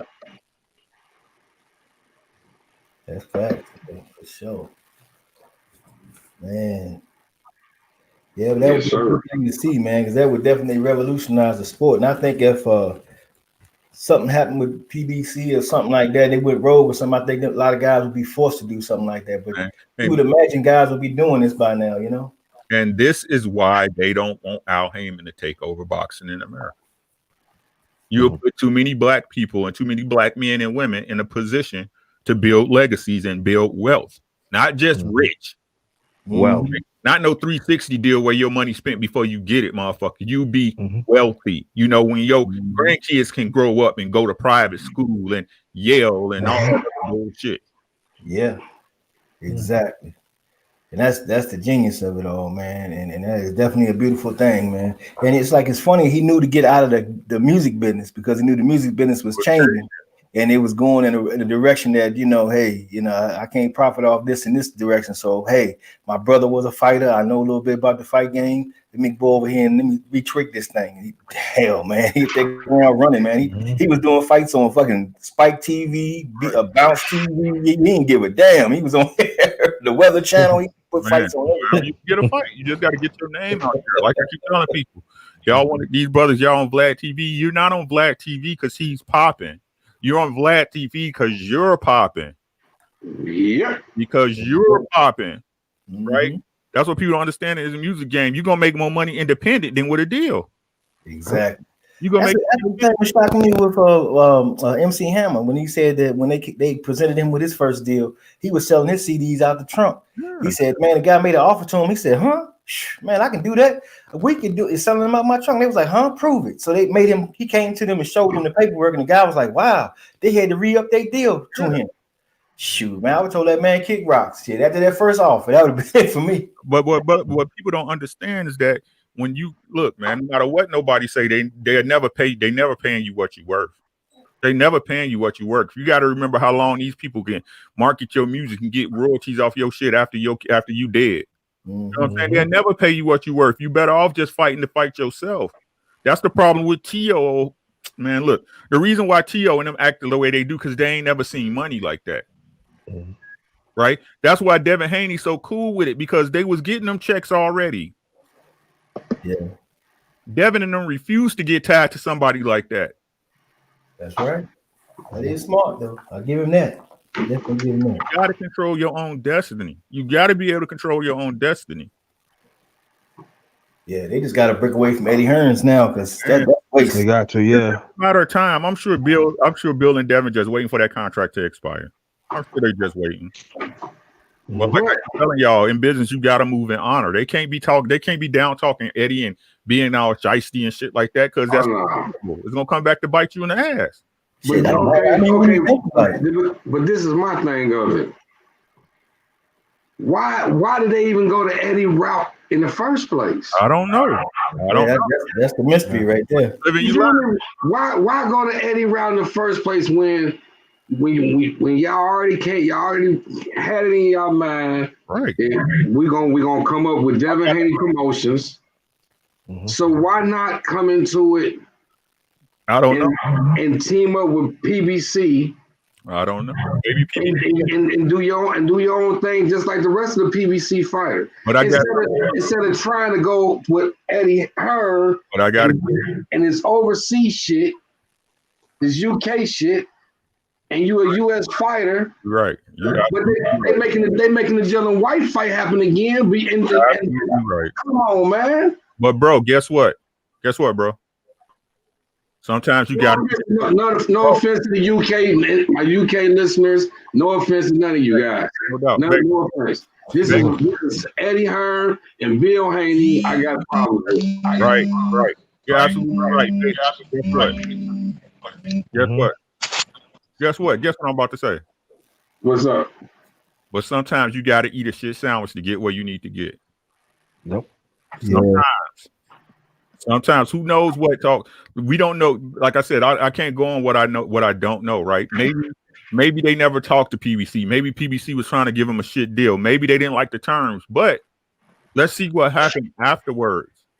Right? Let's see what kind of move Bud makes after he now knows he can't get a fight. Man. I tell you something now, like that remains to be seen. I keep trying to tell you, I'm giving y'all $1 million worth of game. Listen to what I'm telling y'all. Maybe they got in a shitty deal. Maybe they didn't know they was gonna be handcuffed like that. Right? Everybody goes into a deal optimistic. Hey man, we just got, especially when at that point when they signed up with Matchroom and Hearn, whatever, they was giving away money for free, remember? Mm-hmm. So what? Right? Yeah. Who knows? But I'm saying what's gonna make a man is what you do after you made that mistake. Man, I tell you what though, I got a revolutionary thought after bringing up what Don King just put together. Man, wouldn't that have been something if he'd have teamed up with him, some type of promotional package? A guy like that is hungry to get back in the game with his knowledge and experience like that, teaching him. I mean, that's much better than Eddie Hearn. Eddie Hearn said he learned from his dad, from the UK. He ain't really been at the levels that Don King is in, man. It's an awful market for American boxing. That's all. It's an awful market. Those people.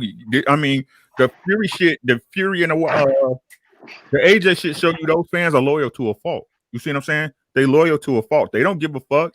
They fighter can lose, and I'm not saying I give up on fighters like that, but they can know they fighters tested 12 times, and if they fuck with them, they fuck with them. You see what I'm saying? It's kind of a blessing and a curse with those guys over in the EU. Yeah. But something like that would help Devin though, because whatever he was able to acquire with numbers wise or whatever, working a deal like that, doing a platform like that, would definitely have to be all accredited to him as opposed to any other promotional company, because they'll always be quick to say, well, it wasn't him, it was the other guys. Why everybody tuned in, this and that and the third. This would be solely all his, so they couldn't really distribute any kind of credit to anybody else. So in that one way, it would help him out a little bit too, because I mean, it's shameful the way this guy is a world champion, man. They just push him in the back and tell him, "You the little kid. Come here, Ryan. You're the guy." And Ryan had one fight. I mean, what world champion has ever been disrespected on that level? I mean, that's crazy to me. Mm-hmm. I agree, man. Yeah. Man, that's just Ryan. And then they basically fighting over his next fight, and he ain't even fought the fight that he's supposed to be trying to pursue. You got Bob Earl saying, "Well, I'm gonna fight Tio." You got Oscar De La Hoya. No, I want him to fight Manny Pacquiao. Come on, man. You gotta eliminate that middleman, dog. You gotta eliminate that middleman. I want to tell you, get rid of the middleman. He ain't doing shit but taking money off the top for something you was gonna end up doing anyway. There you go. That's all he doing. That's facts, man. Like, it don't make no sense. This is the games is changing, man. Like, I mean, I don't get what people don't get, especially with 2020. Y'all got to understand, man. Don't nothing pop unless the people spend money. Don't nothing happen. Like the government. We want to give you all this money, that money, all that shit, man. Oh, how you gonna kick somebody out their house when you ain't got no employees to do so? Ain't nobody making no money. What y'all talking? Like I said, if it wasn't for consumers, what's the need for Walmart? If people didn't get thirsty and want something cold on a summer day, what's the point of Coca-Cola? If you didn't have to get up and go to work and you work 10 miles, or you in the suburbs and you work in the city, what's the point of making a car? That's what people don't understand. The companies are going to go where you put your money. The company's going to go where you put your money. Like I said, even with the AJ Fury shit, the EU going to buy it. But America, the people over here in America be like, we ain't going to never show no shit like that over here. Right? Because nobody's going to pay for it. Right? Yeah. Like I said with the Floyd and Paul shit. Yeah, his fans. Floyd looking for people that hate him to buy that fight too, right? Because everybody want to see Floyd lose, supposedly. What if they don't buy the fight? What if the people who really fuck with Floyd don't buy the fight? When them numbers come in, they ain't gonna match up. That's right. Yep. Man, do you guys hear about what the WBC done now Some in goofy, regard to Gary Russell? some goofy shit. Yeah, they gonna mandate they order him to fight Ray Vargas, a guy coming up. What? Yeah, they ordered him to fight Ray Vargas. Yeah. The WBC has lost all credibility. Yeah, they'll make a move like that to force him to fight a guy like that, but they won't make a move to help him get a fight with a guy on top of the higher weight. He has lost all credibility with me, man. Like Yeah.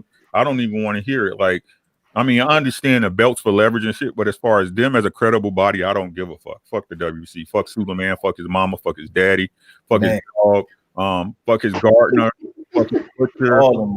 I don't care, man. The WBC is not worth the paper their logo is written on. I don't give a fuck.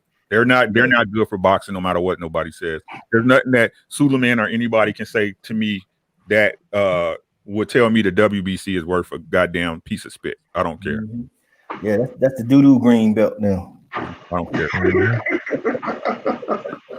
Call it the doo-doo green belt. Yeah, shitty belt. Yeah, man. Man. I mean, that's terrible. This guy been trying to get a fight for how long now?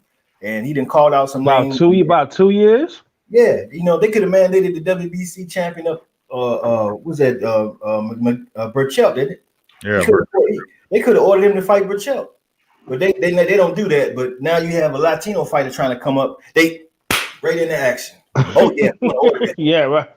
That fight needs to happen because they're not going to let them guys' careers get held up. They make sure those guys advance. They get pushed along. Mm-hmm. Yep. And you got fighters like this great that's just sitting on the side. And he's never going to fulfill his full potential because they won't give him the opportunity to fight the damn fights he needs to fight, man. And that's the same thing that Bud Crawford is doing to his damn self. Mm-hmm. Yes, sir. Sooner or later, man, the fighters got to make a decision when they come to WBC. Are you gonna be with WBC, or you gonna dump that belt in the garbage? They are the ones who make that belt official. They are the ones. Like I said, ain't nobody ever grew up saying I want to be a WBO champion. You know what I'm saying? Nobody ever said that. They grew up saying I want to be the WBC world heavyweight, welterweight champion. You know what I'm saying, or whatever happened. But like I said, it's up to those fighters if they want to keep paying the sanctioning body for what can we do? Because that's where they get their money from. You see what I'm saying? Them sanction fees. So, I mean, it's up to the fighters if they want to keep considering them viable or not. That's up to them. Mike 202.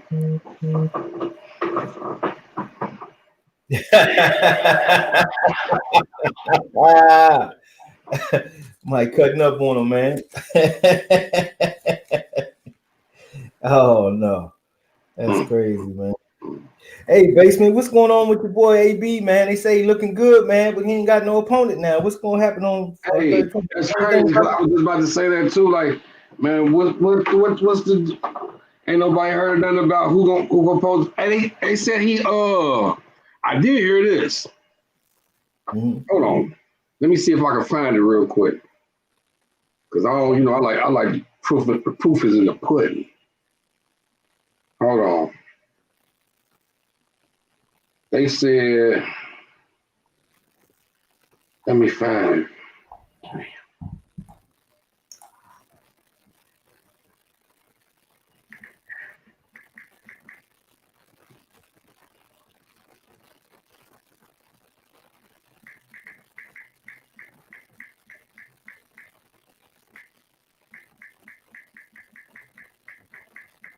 He supposed had turned down the fight. That's why I was like, oh, hell no.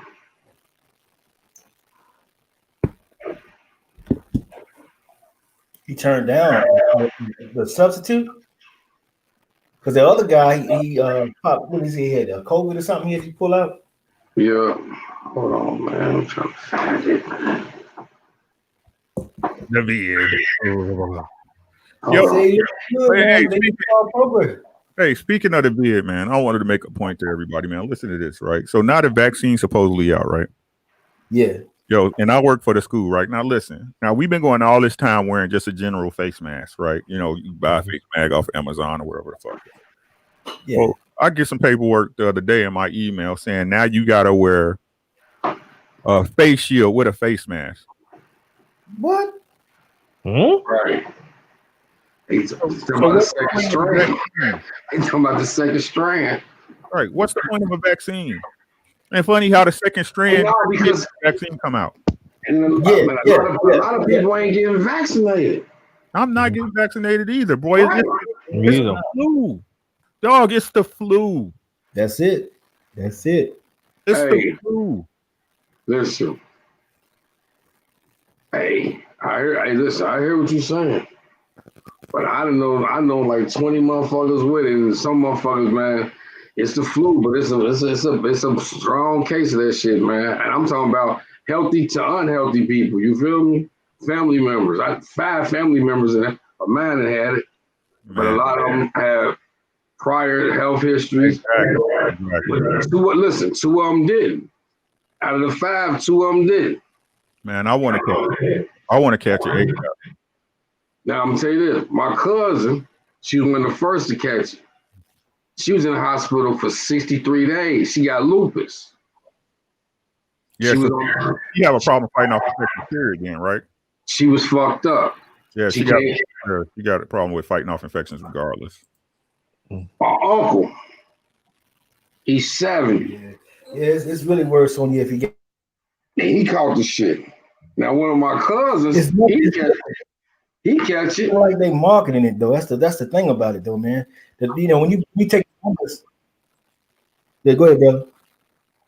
Go ahead. I'm just saying, like my cousin, a healthy motherfucker, work out every motherfucking day. He catch it. This motherfucker had problems motherfucking breathing. Like he was like, it was like he said it's like his lungs felt like they were just congested. Like we had talked and he had run out of breath. You feel me? Like you can hear him start, he had talked and he had run out of breath. Like now he all right, but that shit lasts for, let's see, he ain't had no taste, no smell for like 60 days. Man. 60 days?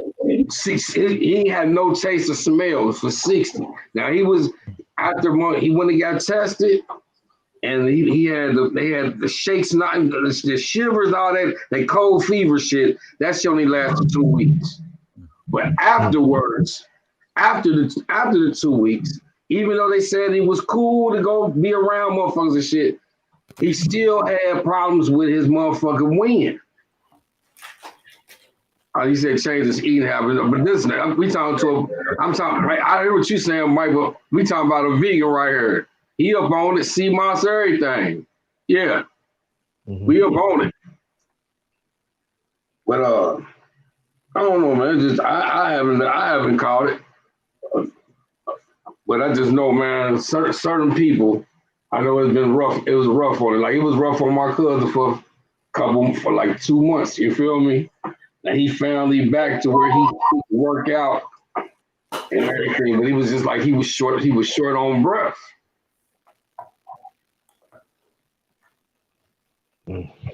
Okay. Yeah, man. It's like I said, man, I completely hear what everybody's saying, but I can't worry about a disease that has a 99 or a virus that has a 99.96 survival rate. I'm not scared of that. You got a worse chance of winning the lotto than dying from COVID. I'm all right. That's all I'm saying. But anyway. Yes, sir. Where was we at? So we started talking about COVID. You was talking about Gary Russell and what else was there? Oh no, we were trying to say who Adrian Broner. I was trying to find that shit out, man. Hold on. I had seen some. I think is it Virgil Ortiz that's at that weight at 140? No, he at 47. It's an Ortiz is that at 140. Hold on. Old boy he came out of retirement. Victor Ortiz. No, not him. It's another one, bro. Hold on, let me look this shit up, man. I knew to say that shit. Michael Riviera. That's what I see on Bad Left Hook. Adrian Broner next fight. Michael Riviera, possible opponent for February 13th. No, that's probably who we about to fight. Yeah. But it was somebody that they said on there. Damn, it was somebody that they said that Broner turned down the fight with. Damn. He turned it down. Let me Google this shit.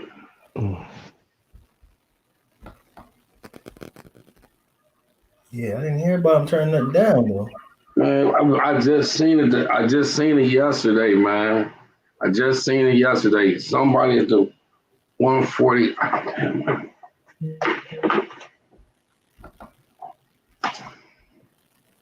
Hold on. Stand Eddie Hearn. Eddie Hearn's a who I can't stand his ass. Like every time he opened his mouth, a lie fly out, bro. It's ridiculous, man. Big facts. I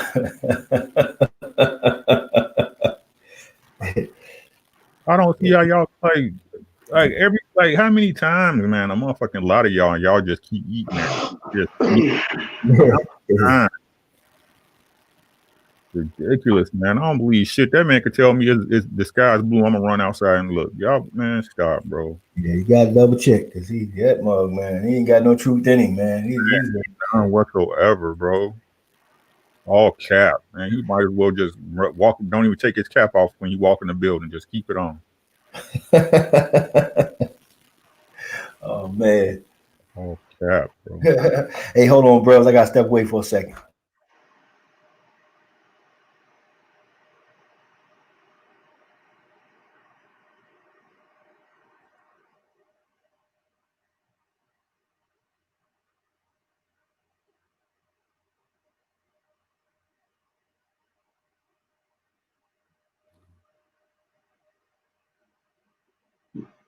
So they trying to put Robert Easter on that card too. Bunny Rabbit. That man, Bunny. Man, I knew I should have said that shit, man. I was on YouTube.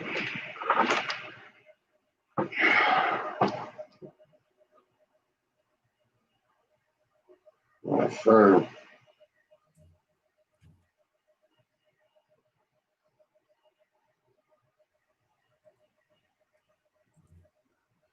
I was reading something. They said Broner, he was 50 pounds overweight. He didn't get back into shape. That's a good thing. Going to knock some of these motherfuckers out at 140, get him some money and retire.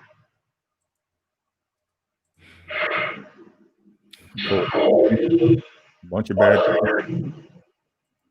What'd you say? AB. Bunch of bad decisions. Like boxing, that's a direct reflection of life. You know what I'm saying? It's like you can make good decisions or bad decisions, and in your career, it's gonna show you the result of them. You know what I'm saying? It's like, it's in the public for everybody to see, man. That's like boxing is life, man. Life is boxing, man. People don't understand it. Mm-hmm. Really is. Was it the fighter Pedro Campa? Nah, that's who he's supposed to fight. Dude called COVID. Oh, okay. Dude called COVID. I'm gonna find it. But it was somebody Ortiz, I believe, man. Let me see.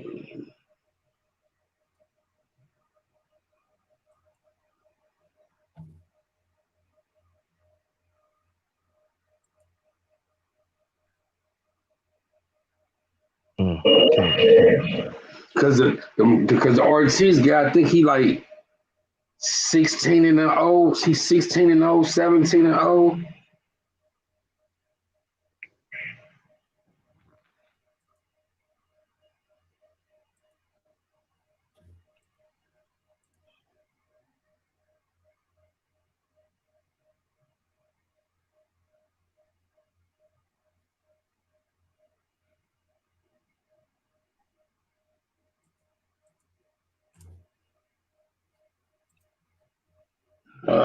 the fuck is this little motherfucker name?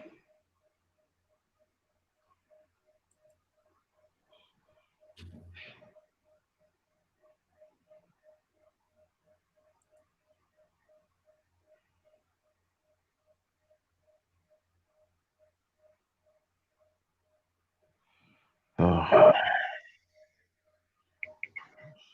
See. Oh.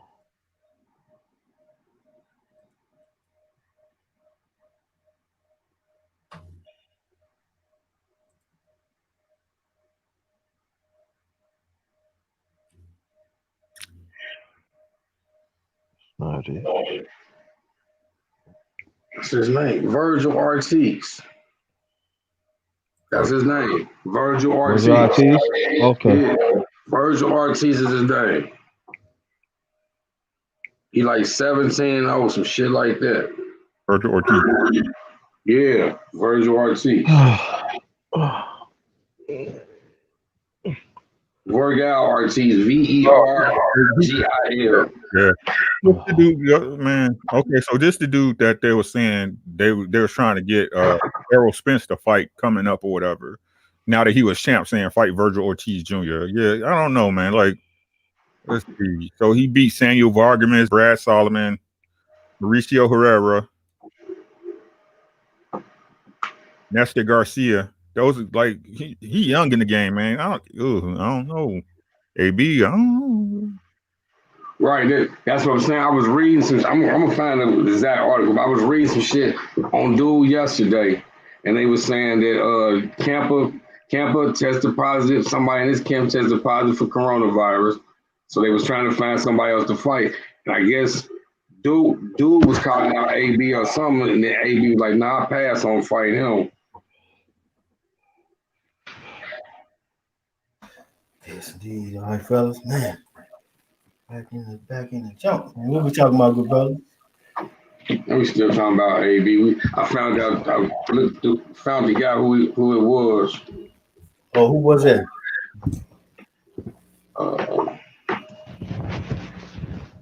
Virgil Ortiz Jr. Yeah, that's what I was saying. Yeah, he hit young boy. He like 17-0. I'll put it in the chat. Not Victor Ortiz. No, Virgil at 147, eh? Yeah, he's 147. Yeah, but they was trying to get him to fight Broner at 140. Yeah, he just called Bud ass out. Yeah. He been looking for that smoke though. Mm-hmm. I guess he trying to call any and everybody out. Yeah. Hey, did y'all guys happen to see that shit they put up on? Oh man, it just show you how biased ESPN is towards the boxers, man. Did you see that shit they put up on ESPN when they were sitting there talking about what they say? They told they were just naming like the future of boxing. They was talking about boxing and the sport of boxing need to give up on some of these older fighters. Y'all see that? Man, it was a little clip they were showing, man, on ESPN. That shit was crazy. Man. They was talking about how boxing, the future of boxing is like Devin Haney, Theophane Lopez, they even said Shakur Stevenson. But it was just funny because they named nobody from PBC, and they were just saying that all the guys from basically they were saying all the guys around PBC is on their way out the door. Out the door. That's crazy.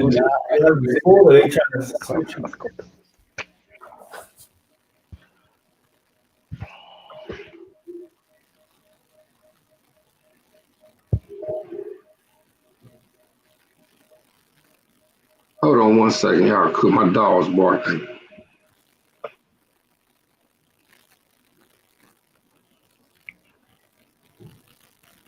Yo,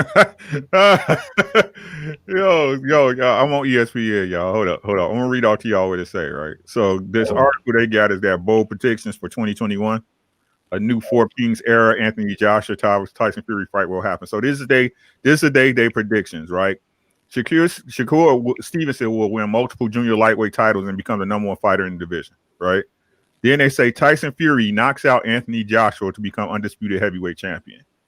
Then they said the lightweight division will be boxing's best as we see Tank Davis versus Ryan Garcia and Teofimo Lopez versus Devin Haney. I bet you, I'm going on record right now, man. I'm going on record right now. Teofimo Lopez will not fight Devin Haney this year. No, he will not. Now I'm gonna say this: the Tank Davis and Ryan Garcia fight might happen, and the reason why is because I honestly feel Tank really wants that fight. Yeah. Right? So I'm 50-50 on that fight. And the reason why I say I'm 50-50 because the money got to make sense. So let's say if we go back to crowds, I think that fight definitely happens, right? But if it doesn't, that fight won't happen this year. It won't happen because Oscar's going to want his money on that, plain and simple. Then they got Jermell Charlo becomes undisputed. Jamal Charlo becomes unified. That makes sense. They said, okay. Terrence Crawford will fight Errol Spence Jr. for the undisputed welterweight title. We hope so. They said full houses of fans are back. Again, we all hope so. Canelo Alvarez, Gennady Golovkin 3 happens. Canelo will knock GG out. They said Michaela Meyer unifies her divisions and set up a fight with Katie Taylor for 2022. Mike Tyson versus Evander Holyfield 3 would be the biggest boxing pay-per-view ever since Mayweather McGregor. I don't know about that. Clarissa will fight 3 times, twice in boxing, once in the MMA, and she will win all 3 fights. Josh Taylor will clean up junior welterweight and emerge as an option for Terrence Crawford. Okay. And they said, listen, this is the one that made me laugh. Listen, y'all listening? Yeah. Vasily Lomachenko will regain a world lightweight title with a win over Gervonta Tank Davis. Yeah, I'm sure he will. And when he wake up, he see his mommy. Yeah. Remember this date and this time is January 16th, 2021 at 3:02 p.m. Central Standard Time. If this fight happens, Gervonta Tank Davis will stop Vasily Lomachenko. I'm telling y'all right, no decision. Yeah. He will stop Lomachenko. Yes, sir. And then they said Anthony Joshua will beat Tyson Fury in a battle of heavyweight champions. So what is y'all talking about? Y'all just said that Tyson Fury will stop AJ, but then y'all got AJ beats Tyson Fury. Man, they can't keep up with their lies, man. Right. They said Deontay Wilder fights twice in 2021 and wins both by knockout.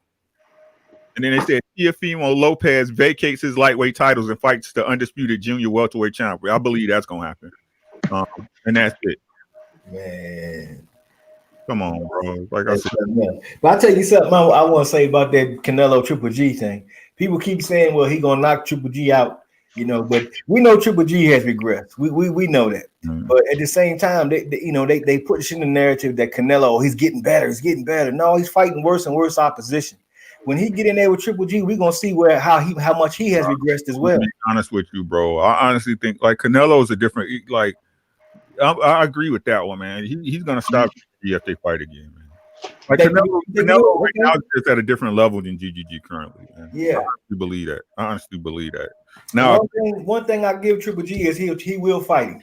Yeah, he's gonna fight him. But like, be a change for him. See, this the thing, right? Like, even though I don't fuck with Canelo like that as far as his moves, skill wise, I appreciate what he does, right? And the whole problem with the reason why I'm gonna tell y'all the reason why Canelo looked the way he looked in that first fight, and that's because he didn't know how to deal with GGG's jab. That's just the only thing. That's the only thing. But now that he knows what GGG brings to the table, he does like GGG want that check. I keep trying to tell people that's the reason why Canelo don't want to fight him, because to him the money's not worth it. But once he gets in there with GGG the third time, he's gonna stop him. He's gonna stop him to the body. Like they just at different points in their career. Like right now, they're just different. I mean, to me, he's gonna do him like he's done every other Euro fighter he's been in there with. He knows how. He done moved up in weight.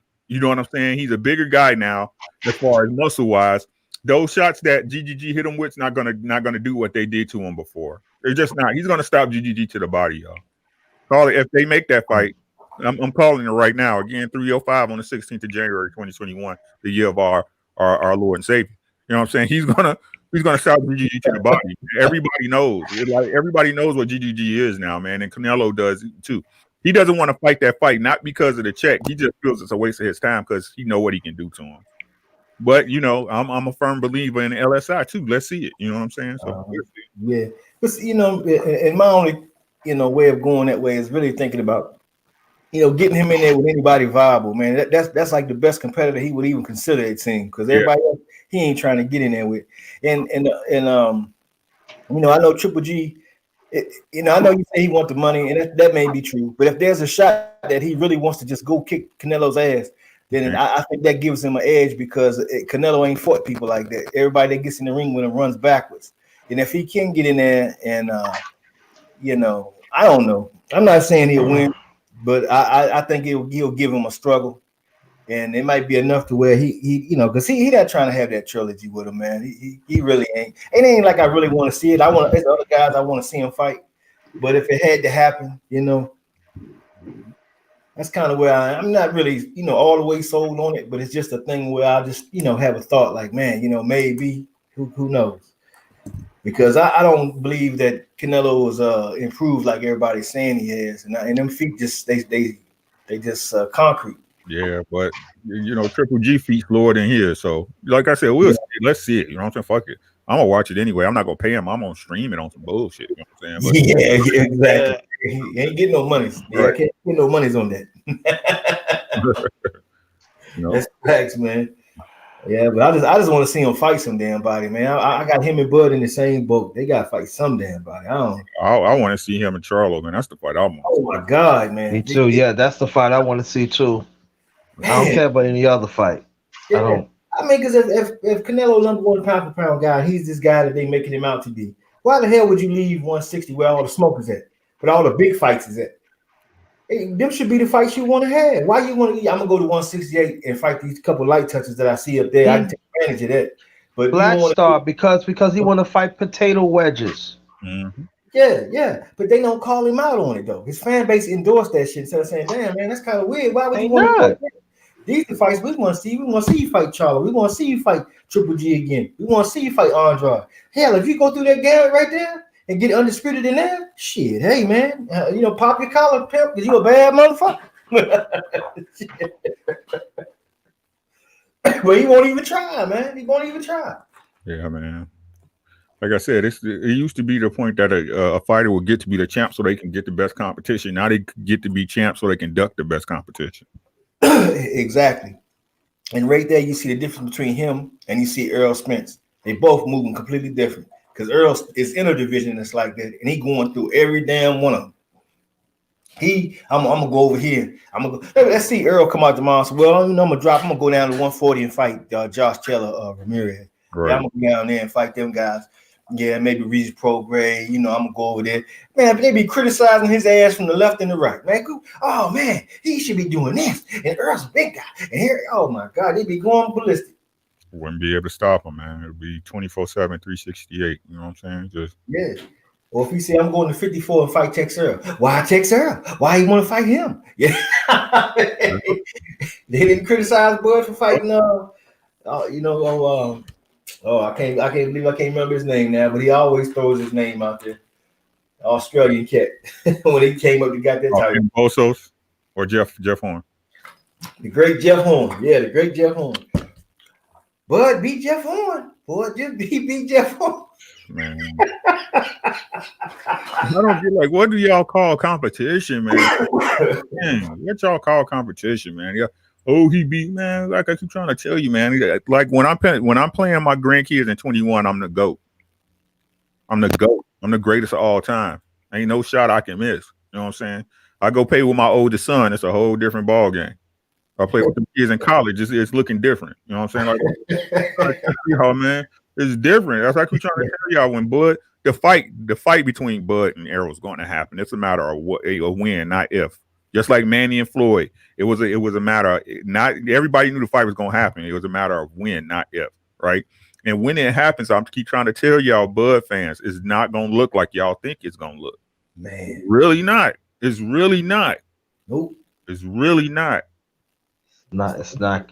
It's not even you a know. fight. It's not be. It's not gonna be a good thing. It's not. I'm trying to tell y'all, it's different. It's different. When you one of them lights with a big dog, it's different, dog. I'm gonna tell you like Martin say on there. I got 6 rounds. The best I can do. That's the best I can do. Mm-hmm. I can't give him no more shit. It's the best I can do. It's different. There's levels to this game, man. Everybody, just because it's just like the NBA. You know what I'm saying? Yeah, the NBA is full of people that were the best in their hood. Yep. Right.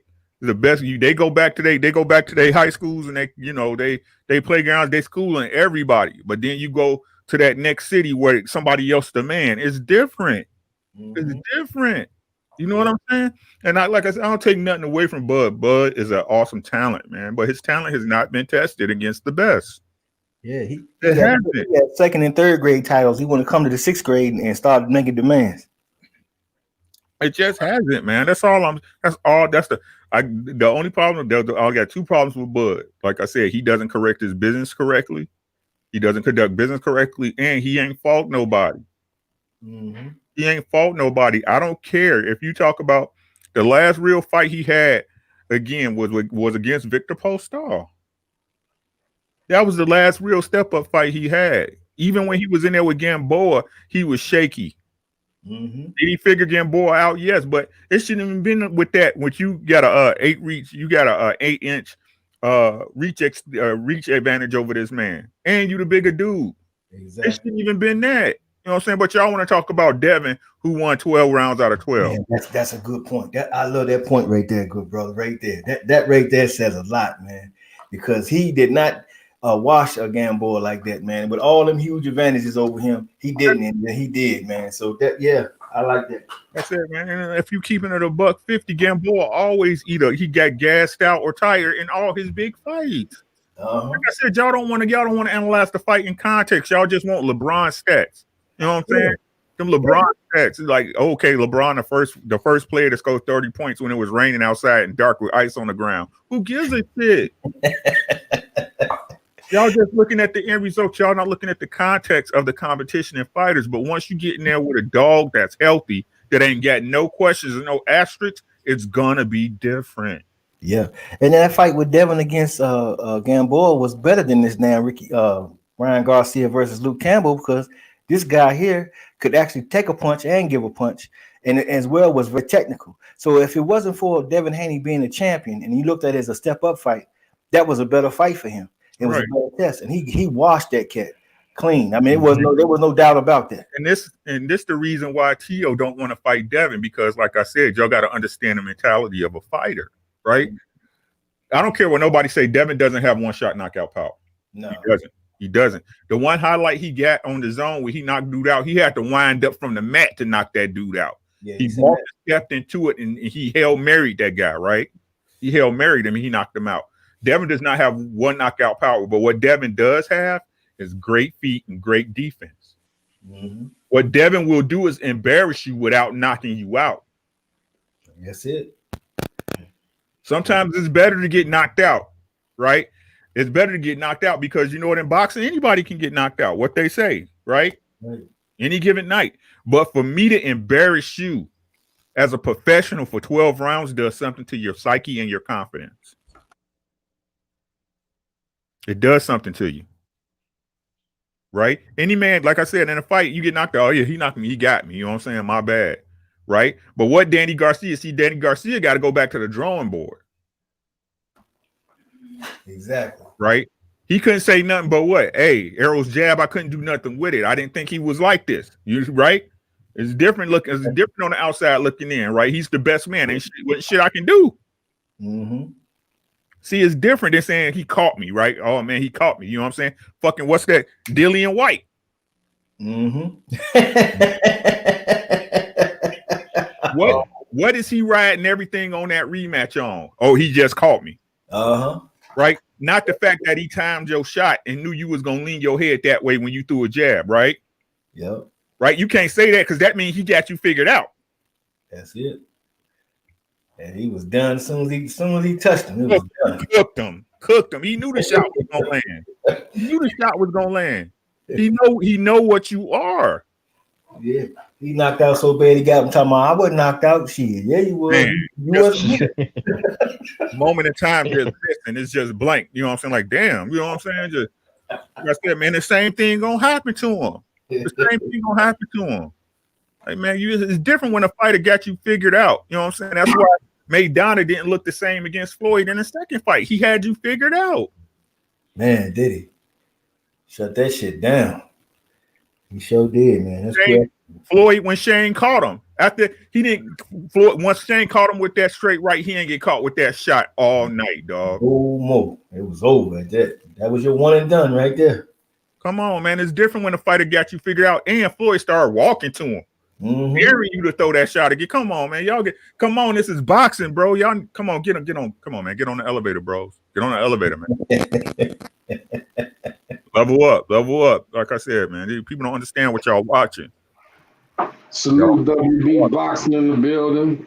Salute Gary Walker in the building. Salute to you there, WB Boxing. Yes, indeed. Man, that's a good point, though, bro. Ricky. That's how it went down too, bro. That was accurate, man, for sure. Yeah, man. But everybody's so big on King Ryan. Everybody's a king now. Man. Everybody's a king since Deontay Wilder. Y'all keep buying that generic cereal, man. It's gonna bite you in the ass, bro. Yeah. He getting there with Tank, man. That's gonna be all she rap. He may never fight again after that. And I'm trying to tell you, Tank. And I'm not talking about when I say kill him. I ain't talking about he just gonna be. It's a good possibility Tank could kill that man in the ring. He stands straight up square. Oh my God! Yeah. Punch like that, get to hit a target like that. Man, Tank, y'all better leave Tank alone. That boy better leave Tank alone, man. You better. He might knock his head off. I'm saying, man, people don't understand what they be watching, bro. I'm trying to tell y'all think this. No, he's not what y'all saying he is. He barely got past Luke Campbell. Won't be no rematch. He barely got past Luke Campbell. Did he catch Luke Campbell with a good shot? Yes. Did he get up from a knockdown? Yes. But it was Luke Campbell. There you go. There you go. Luke should have never got him off his feet. If Luke Campbell had power and knew how to finish that fight, would have been over. Would have been done quick. He had plenty of time and around to do it. If that, and like I said, I hate saying if that was Tank, but I gotta say it. If that was Tank, he wouldn't have got up, to be honest with you, if he hit him with a clean shot like that rocked his ass. He wouldn't have got up. Hell no, he wouldn't have got up. And that's the other thing too. I want to say, people talking about, well, if it was Tank, he wouldn't have did it. He knocked out a lighter guy. Did y'all look at motherfucking Leo Santa Cruz the night of the fight? Leo was stacked. Leo was stacked up. He was bigger than Tank. Shit. Man, and he's a better boxer than Ryan Garcia. Leo back was wide as fuck that night, bro. Leo was nothing but muscle that night, bro. He's like a damn giant, man. I said, damn. Y'all got the game fucked up, man. They got the game so fucked up, bro. And he got destroyed. They got the game so fucked up. Y'all don't know what y'all watching. I said, man, this dude Tank took a shot to knock him out. Don't y'all understand what that means? Man, that's some real stuff there. He took a shot to knock you out. You telling me this man will take a shot so he can hit me? They said, okay, I'm gonna take this shot, but watch this. What y'all watch? Night. Man. What, like I said, with Ryan Garcia, what make it so bad? Luke Campbell hit him with some fluky shit. You know what I'm saying? Some little half straight left. You know what I'm saying? Coming around the corner. Like, man, you fight a southpaw like Tank, he gonna destroy you, man. He gonna destroy you, dog. Tank is going to destroy you. And Ryan can't fight on the inside either. No, he can't. Man, Ryan, man, you need to get your weight up, dog. Bro, way up, man. Y'all better leave Tank alone, bro. right? That's okay. Let him go out there and get his lumps. That's what he needs. He needs his lumps because he said he too but yo, he ain't gonna get his lumps, and he might not even get it. He might not even get up. He too pretty. Remember now, he too pretty, y'all. So you know what I'm saying. He gonna get in there with Tank. He gonna get in there with Tank. And he think he's pretty. Okay, we gonna see what coming out that motherfucker. If he do fight Tank, I hope he got his fashion over man's line set up. I hope he got his. You better have some, man. You better stop, man. I'm telling you, bro. I'm telling y'all. Yeah. Yeah, Ricky, brother Ricky, but y'all listen to this, man. He better have the ICU unit nearby, dog. Bro, doors open on the ambulance with the lights on. All right, I'm trying to tell you, man. Yo, get the gas, yo. I'm just letting you know, man. Yo, make sure keep the ambulance running, though, because it's gonna be very quick. Man. Like, I want to see it, but I don't want to see it because I don't want to see it again that way, man. It's like y'all don't understand. People die in that ring, man. People, y'all get people like Tommy Hearns and shit like that they still shaking when they talking. You can't. And who else?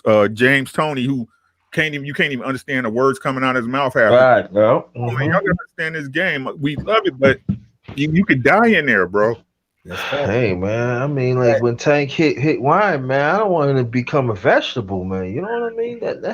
Yeah, but Ryan talking too much shit. He got back this shit up. Because he protected, bro. You know what's talking that shit because he protected. Like I said, but it's all right. What happened?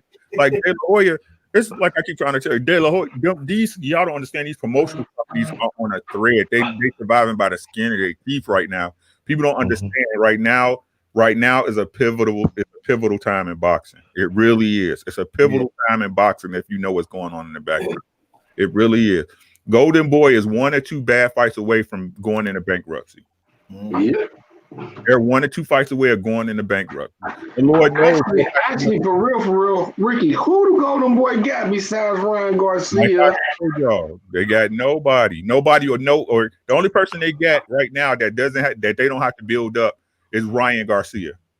I'm talking about not on a boxing trend. I'm talking about on popularity, who can bring in dollars, guys. Again, it's the business side of it. That can bring it. They don't have nobody. Yep. Why do you guys think that Bob Arum is trying so hard to get Usyk? Because besides Tyson Fury, what viable heavyweight do they have? None. Right? And either way, no matter what nobody say, if AJ fights Fury, Fury's stock is about to drop immensely in the United States. Yep. It's already not that high, guys. It's not that high. Right? You got to have a product you're able to sell, and nobody's going to buy Fury's. I'm not buying it already. So later on, what happens is when the real news get out, because it always does, because we on YouTube report the real news, right? So when it does get out, what happened, in the mediation or Fury or whatever, like even if y'all paid attention, like Basement Boxing said earlier, Bob Arum said blatantly that Tyson Fury does not want to fight Deontay Wilder. Right? That's a duck. No matter what y'all say, no matter what excuse y'all try to put behind it, it's a duck. So there's a duck. So it doesn't matter, right? His stock is falling immensely in the U.S. So if that fight does pull off, I'm not saying it's not going to do large numbers. It is, because like I told y'all, they believe in the fighters to a fault. You know what I'm saying? They're loyal to a fault.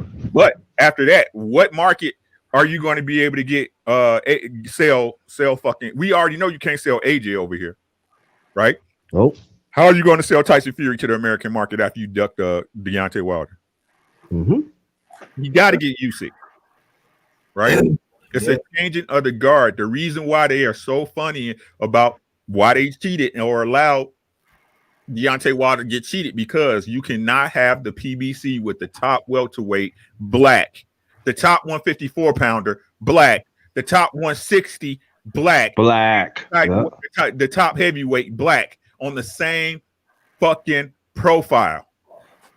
Yeah, at that point, the PBC writes their own fucking ticket. Yeah. And with Top Rank bowing out, because again, no matter what y'all say, once Bob steps away from the game, some relationships are going to be severed within Top Rank. not only that, I'm sure just like any other business, there's factions and things that's going on at ESPN or whoever else he deal with who probably don't give a fuck or work or like the way Bob do business. Right? The model has to change, but somebody's going to take over the king spot. Somebody's got to take it over, and that's Al Heyman and the PBC. They will corner the market on boxing. And what it mean when you only got one supplier to go to? I got to pay your price. Yep. When it's dry in your city for that dro, what happened? The price of weed go up, right? It's dry out in this bitch. How much is that? Oh, that's just a dub sack. No, it's 40 today. Right? It's 50. 50, yeah. You gonna smoke or you gonna go home? Right? Yes, sir. Gotta pay the price for sure. Man. Shoot. Man, we cooking. We cooking. Yeah, he couldn't even sell out a damn arena, man, when he fought them cats. He couldn't sell 10,000 seats. Man, couldn't sell out a barbecue dinner and if the plates was free. Come on, man. The Gypsy King, 19 stone fighting man. I'm the Gypsy King. People deluding themselves because they like a fight. I keep trying to tell y'all, man, but y'all keep lying to yourself. It's okay. It's okay. The truth gonna come out regardless. One way or another. Yeah. Time tell everything. I keep trying to tell you. Don't believe me. Just wait. Time will tell on me if I'm lying or not. It's okay. He called me a gypsy. He called me a gypsy. I'm not gonna fight him. You got gypsy on your trunk, stupid. Right. He did a Burger King commercial. Since he did the Burger King commercial, I can't fight him. I don't like right. You know what I'm saying? Yo, Black, stop. It's Whataburger over here. Man, you don't even make, like I told y'all, if it don't make sense, it's not true. It don't make no sense. It's not true. It's not true.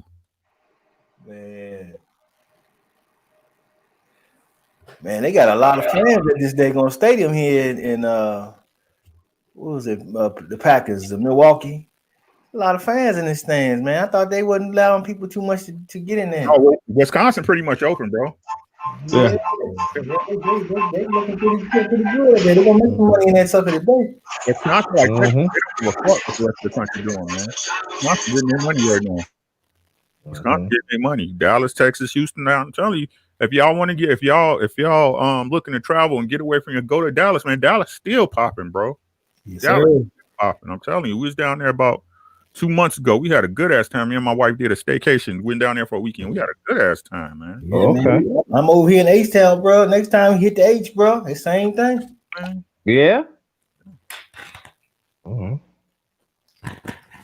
Yeah, man. So far, man, but we don't know what's gonna happen when you get them. When this power switch happens, though.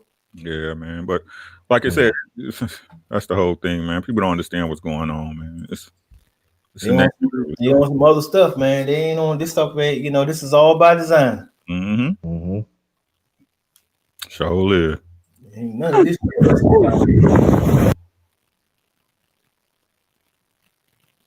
Sure live, man. It's like I don't see it, like I said, but I don't know why people can't see it. That's the crazy part. I'm like, it's so obvious, man. If you're paying attention, it's so obvious. But people, like I said, people believe what they want to believe because they comfortable, bud. Comfortable. You know what I'm saying? You comfortable. Exactly. Oh man, hey fellas, I'm about to dip out, man. I'm getting ready to do the football game. So me too, man. I gotta go pick up my grandson, bro. You done with wrestling, so I gotta get out of here. I'll have my brother's peace to everybody now. Yeah, take care. Peace. I'll let y'all later. I appreciate everybody for coming out. Good brother Andre, you still there? Yeah, I'm still here. Oh, okay. Yeah, he said, hey, you got the game come on, don't it? Yeah. Yes, sir. Yes, sir.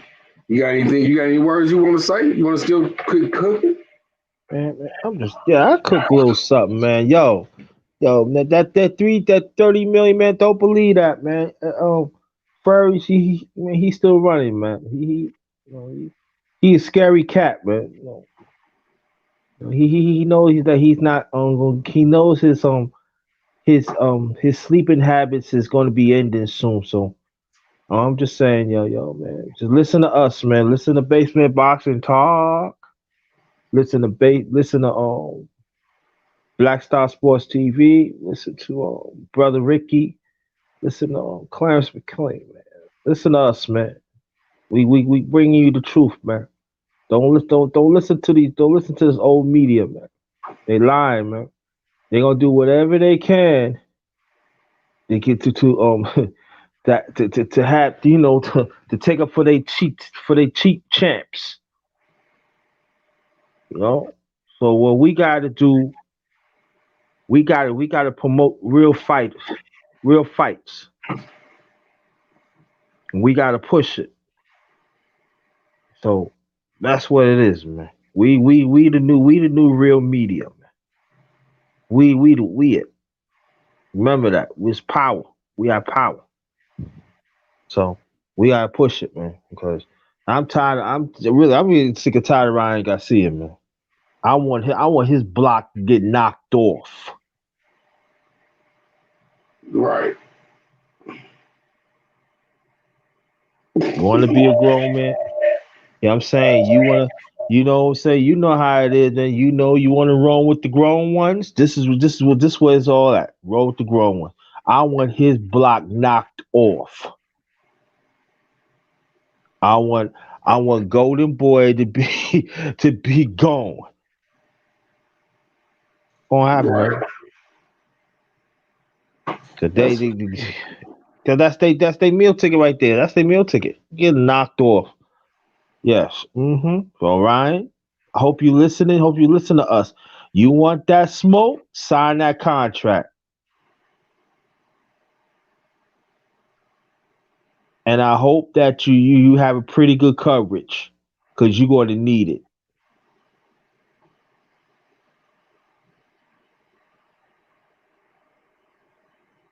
Right. Yeah. And I want you to go keep on listening to brother basement boxing talk, Clutch Sports. That's where it's at. Because he be bringing the truth. You should keep it up. Want you listening, bring people. Want you to tell people subscribe to his channel. Very important. If you want the truth, you gotta support it, y'all. Y'all gotta support it. Even support some dollars to the brother. You know, so he could push his channel bigger, man. We gotta do whatever we can, man. So y'all gotta support, man. I appreciate that, brother. I appreciate that. Yeah. I think we got fights next week. I know this shit is starting to get boring, man. Yeah. Cause I know you heard about Kovalev, man. He not fighting on the 30th. Yeah, I know. Hey. I know.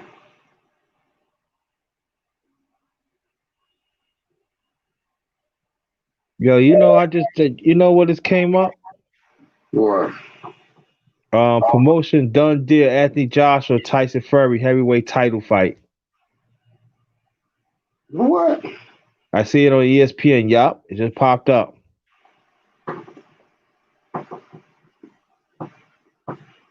Yeah, you read this. Anthony Joshua promotion.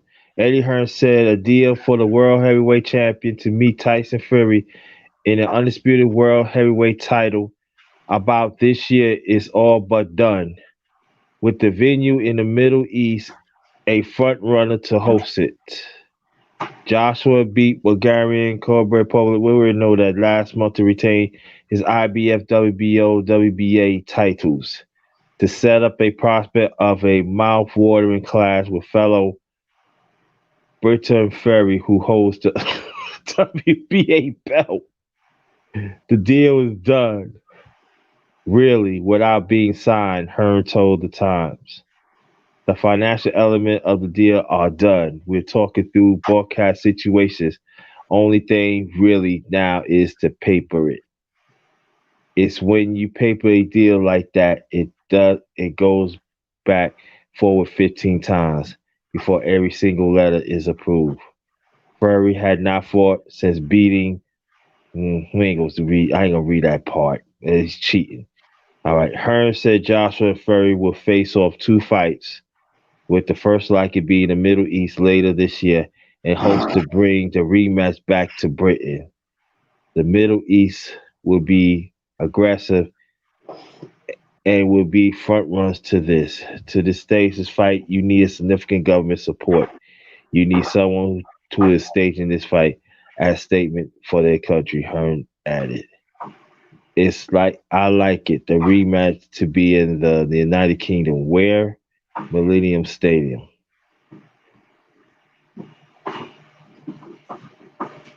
Well, I'm just saying. Yeah, I'm looking at it too. So hey, I don't know, man. I don't know. This shit is looking real crazy. Very crazy, isn't it?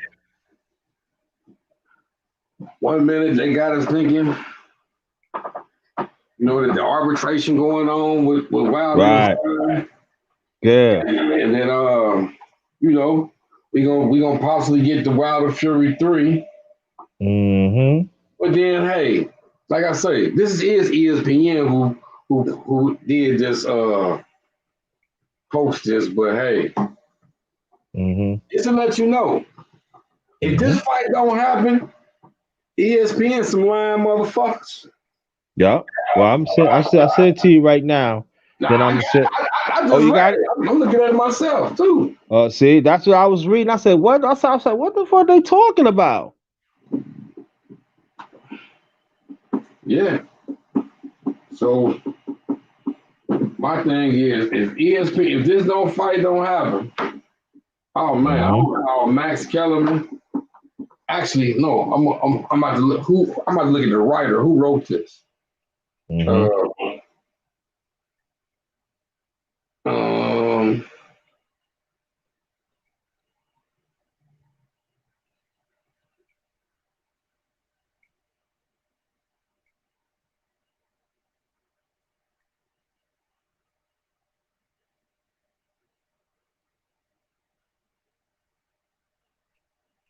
It's a photo by such a man, not him. Who wrote this article?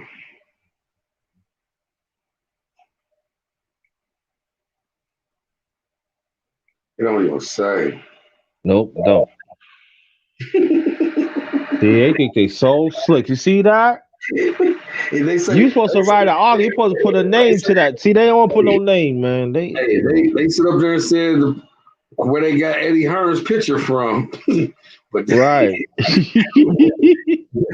They don't tell you who wrote this article saying that Joshua Fury fight is a done deal. Right. So who can we accuse from ESPN? Right. Hey, all right. It said photo by Richard Hiko, Getty Image, but that's an image though. Exactly. He took it off of Google. Right. Who wrote that article?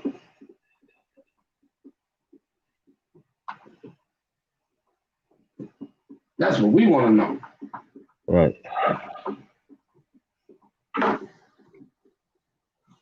Who wrote the article, ESPN?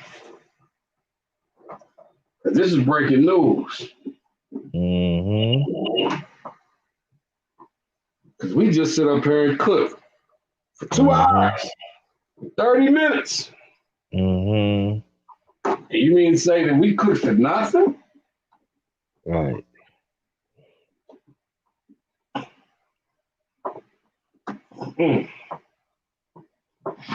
Yes, sir.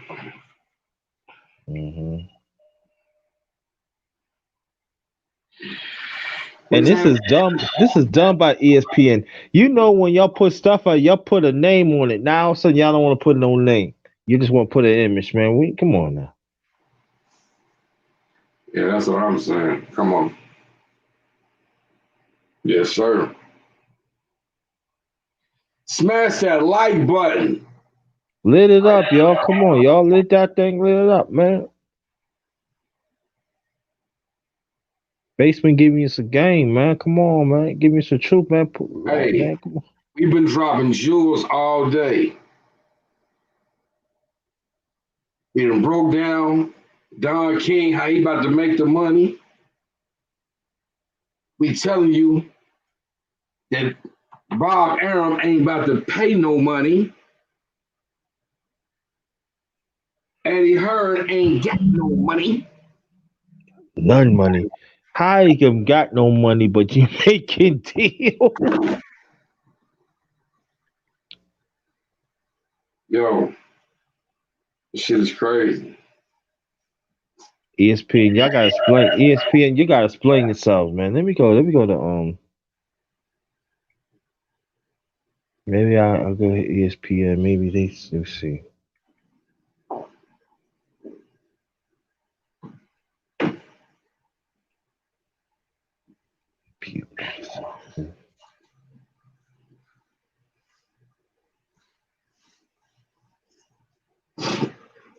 I'd like to thank everybody who did come out and kicked it with us.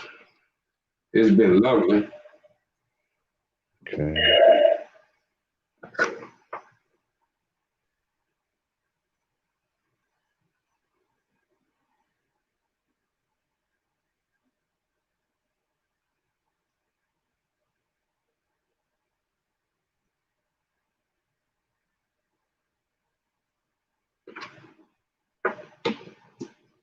You see, where's the name?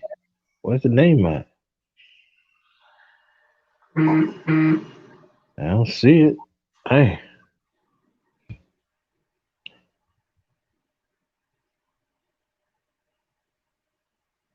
Mm-hmm. Give me 1 second, let me get something to drink. uh, yeah. What's up, y'all? It's the underrated one. Welcome to my brother Basement Boxing Talk. Yo, to the underrated one. I wanted to welcome everybody to the panel. I mean, I want you everybody welcome everybody here. Um, glad you made it. Y'all could have been anywhere, but you came here. That'd be greatly appreciated. And I'm still trying to find the article. Who wrote the article? What I just read, and we don't see it.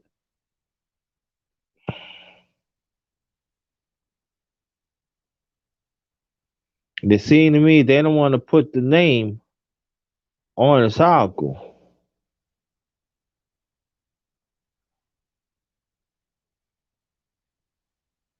So looks like they trying to push Joshua and Furry.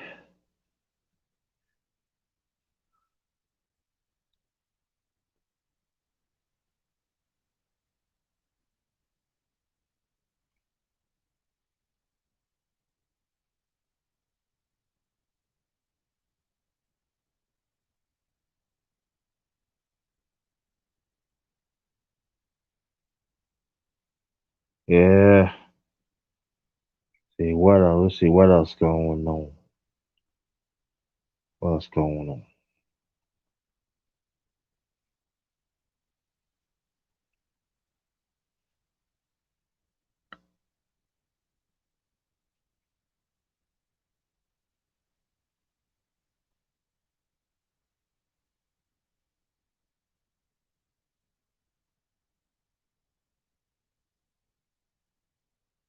See.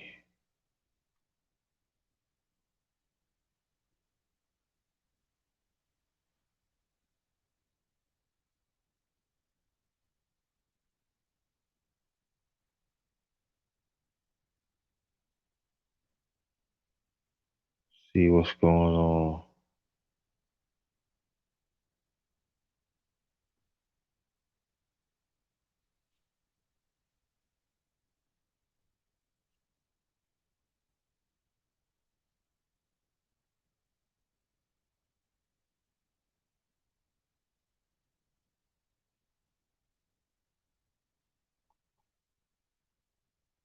We waiting.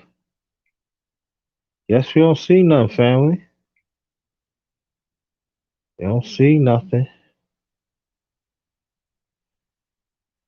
So I cut this off. Let's see.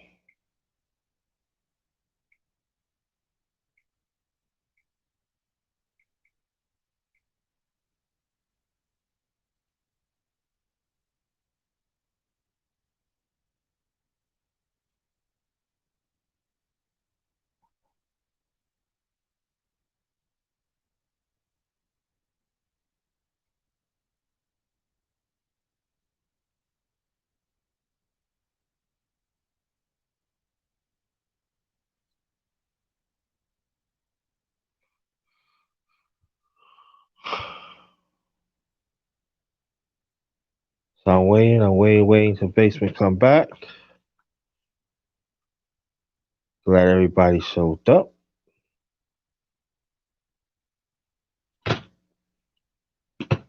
See something. Yep.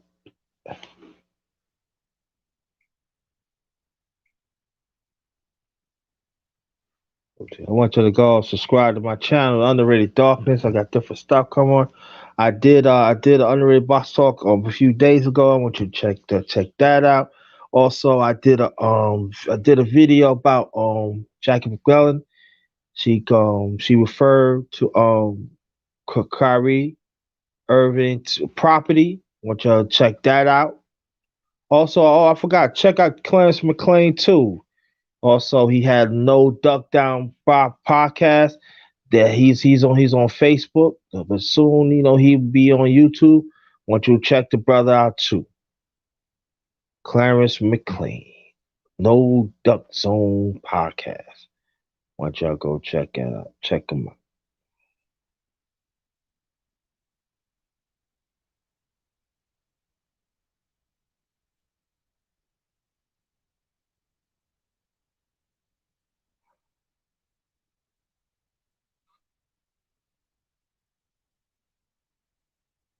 So he's waiting for Basement Box to talk. Waiting for the wait for him.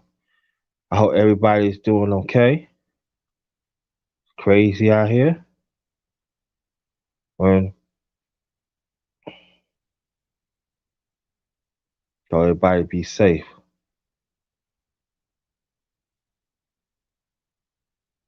The Jets got a new head coach named Rob Saleh. He's he was the defensive coordinator for the San Francisco 49ers. Also, you got Urban Meyer, former multi national championship coach. He would be a head coach Jacksonville Jaguars. Also, he'd be general manager. So that's some big news happened. So I know people in Jacksonville are happy. So Yes, sir. I'm back. yeah, he's back. All right. Yeah, man. Yeah. Woo. Man, we've been cooking, man. Yeah. That's what's up, man. I'm over here publishing my stuff to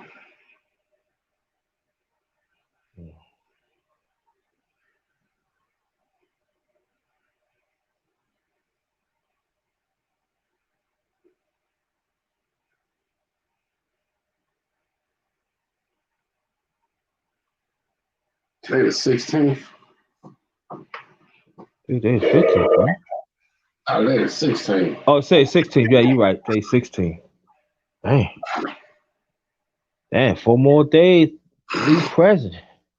Yes, sir. Dang, that quick.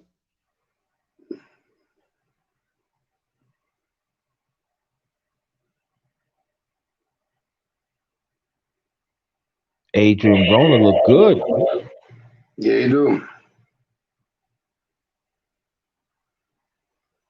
I feel sorry for feel sorry for 140. He gonna get him problems. I'm telling you, Yes, sir. he gonna get him problems. I'm saying within a year. I'm saying within a year and a half, he could be undisputed. Can or maybe less than that. Yep. You heard it right here on Basement Boxing Talk. Adrian Broner, less than a year, half from now, he gonna be undisputed of junior welterweight, and that makes it be 5-time champ, right? Yep. Mm-mm.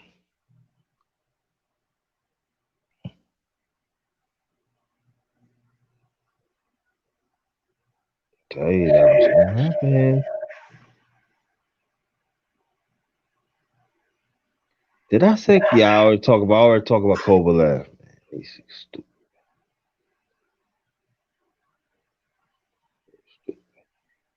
So what you got good for the weekend, bro? Man, I ain't got much going on. Sit back and I guess watch these football and basketball games. We got a host of basketball games Monday. Mm-hmm. Sad we ain't got no boxing. I know, right? Yeah, they got they got bullshit ass old MMA. I guess it's new MMA on right now. Well, yeah, man. It ain't even MMA. It's UFC. Yeah. Oh yeah, I'll be having MMA talk on my channel tomorrow, 7:00 p.m. Eastern Standard Time. Okay. Yeah. Y'all go check it out. Yeah. What game was they talking about? No, we got NBA. No, I ain't watching that. No football game. Yes, sir. Yeah, so Packers about to come on. yeah.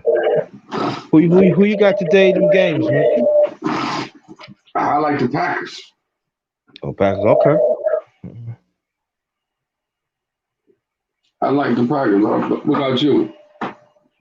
But none of my teams are there, man. Who the Packers playing? I forgot. Rams. Oh, I got the Packers. Aaron Rodgers light them up, though. I'm trying to tell you. Yeah. They got a little running. They got a little running game too. The Packers got a little running game too, man. So yeah. I hope the Rams be ready. I'll tell you, Packers will stretch you out. Oh yeah. I think the key is that the Rams going to win. They got to run the ball. They have to run the ball. Play action pass, but Packers they got an eye defense. You know what I mean? They got an eye defense. It's all about can they stop Aaron Rodgers? Yeah.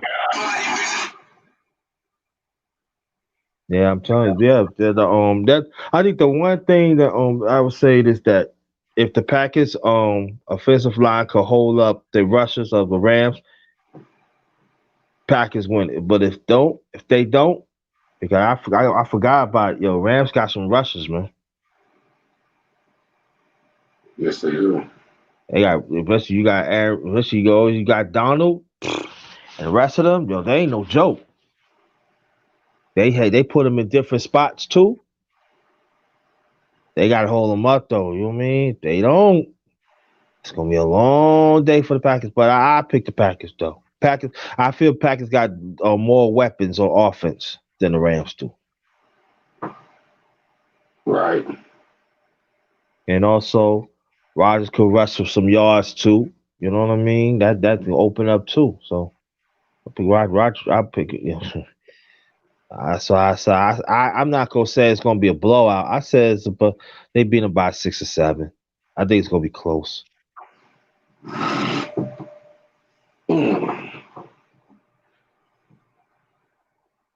That's what I think. What's McCall hand messed up? I believe golf. Yeah. Packers up 3-0. Plus, the Rams playing in the cold too. Rams not good in the cold, man. Nah. In history, they never. I see it being a low scoring game. Somewhere about probably about 32 to 10, some shit like that. Oh wow, that much, huh? I got it like maybe 24-17.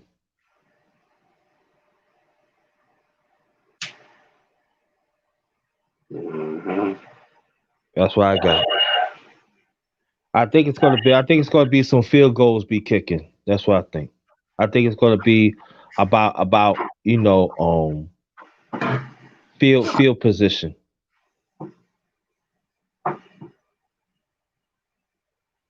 I think the ones who have better field position, those are the ones that they gonna score. But I think the Packers gonna do enough to win though. That's what I think. Definitely gonna do enough to win. Yeah. Mm-hmm.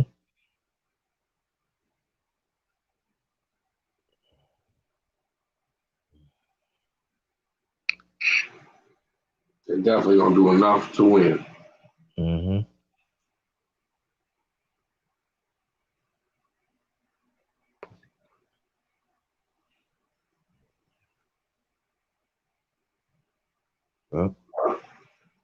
What other games?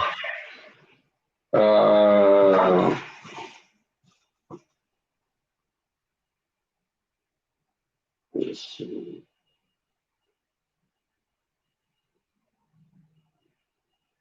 We got Buffalo and the Ravens tonight. Oh, that's a good game. Then tomorrow we got the Chiefs and Browns, Saints and Buccaneers. Chiefs gonna blow the Browns out. I think the Chiefs. This day come out. This day come out game tomorrow. They gonna send a message.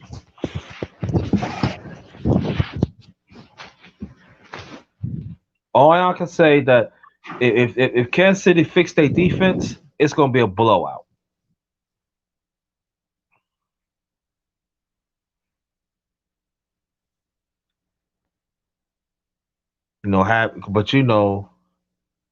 Buffalo, they play pretty good too, but I'm just saying, I mean the Raiders, but blow them up. Again, welcome to the Brothers Channel, Basement Boxing Talk.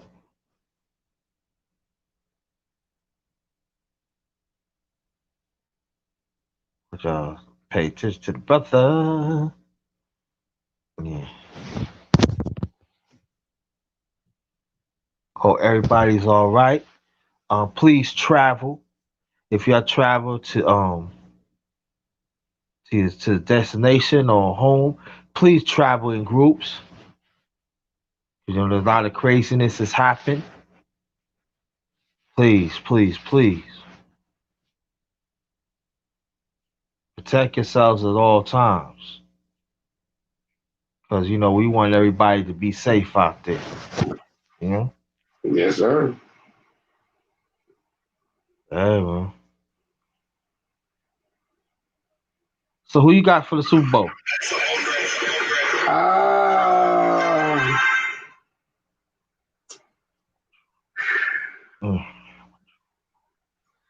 Man, it's a hard one, man. I really want to go with Patrick Mahomes in Kansas City. Oh, yeah. I can see him going. I can see him winning it back to back. Yeah. I can see him winning it back to back. I don't believe. But then I'm gonna tell you this though. You can go back to my old YouTube shit. Don't be surprised to see Tom Brady in this motherfucker. Yeah. Listen, I told him at the beginning, before the season, back in the summer, when Brady went to Tampa Bay, I told him that Tampa Bay was gonna get AB. Got AB. Yep. The Super Bowl is played in Tampa Bay this year. Oh, right. Why wouldn't Brady go out on a high horse winning the Super Bowl? Yeah. At home. Yep.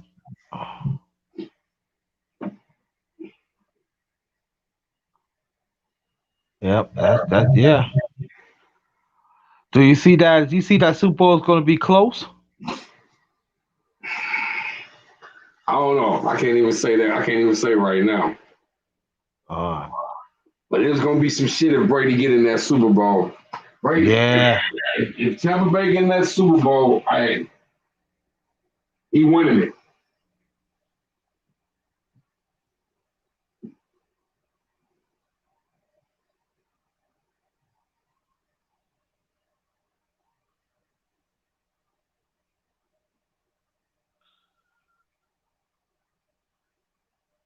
Yeah, I see.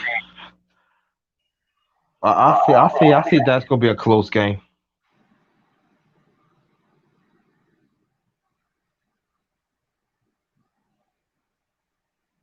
That's what I see.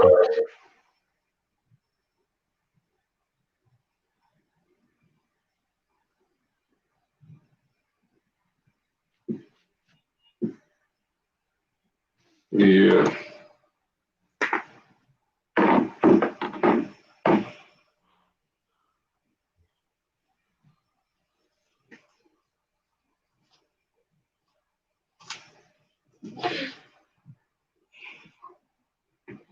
Yes, sir. We've been going for 3 hours.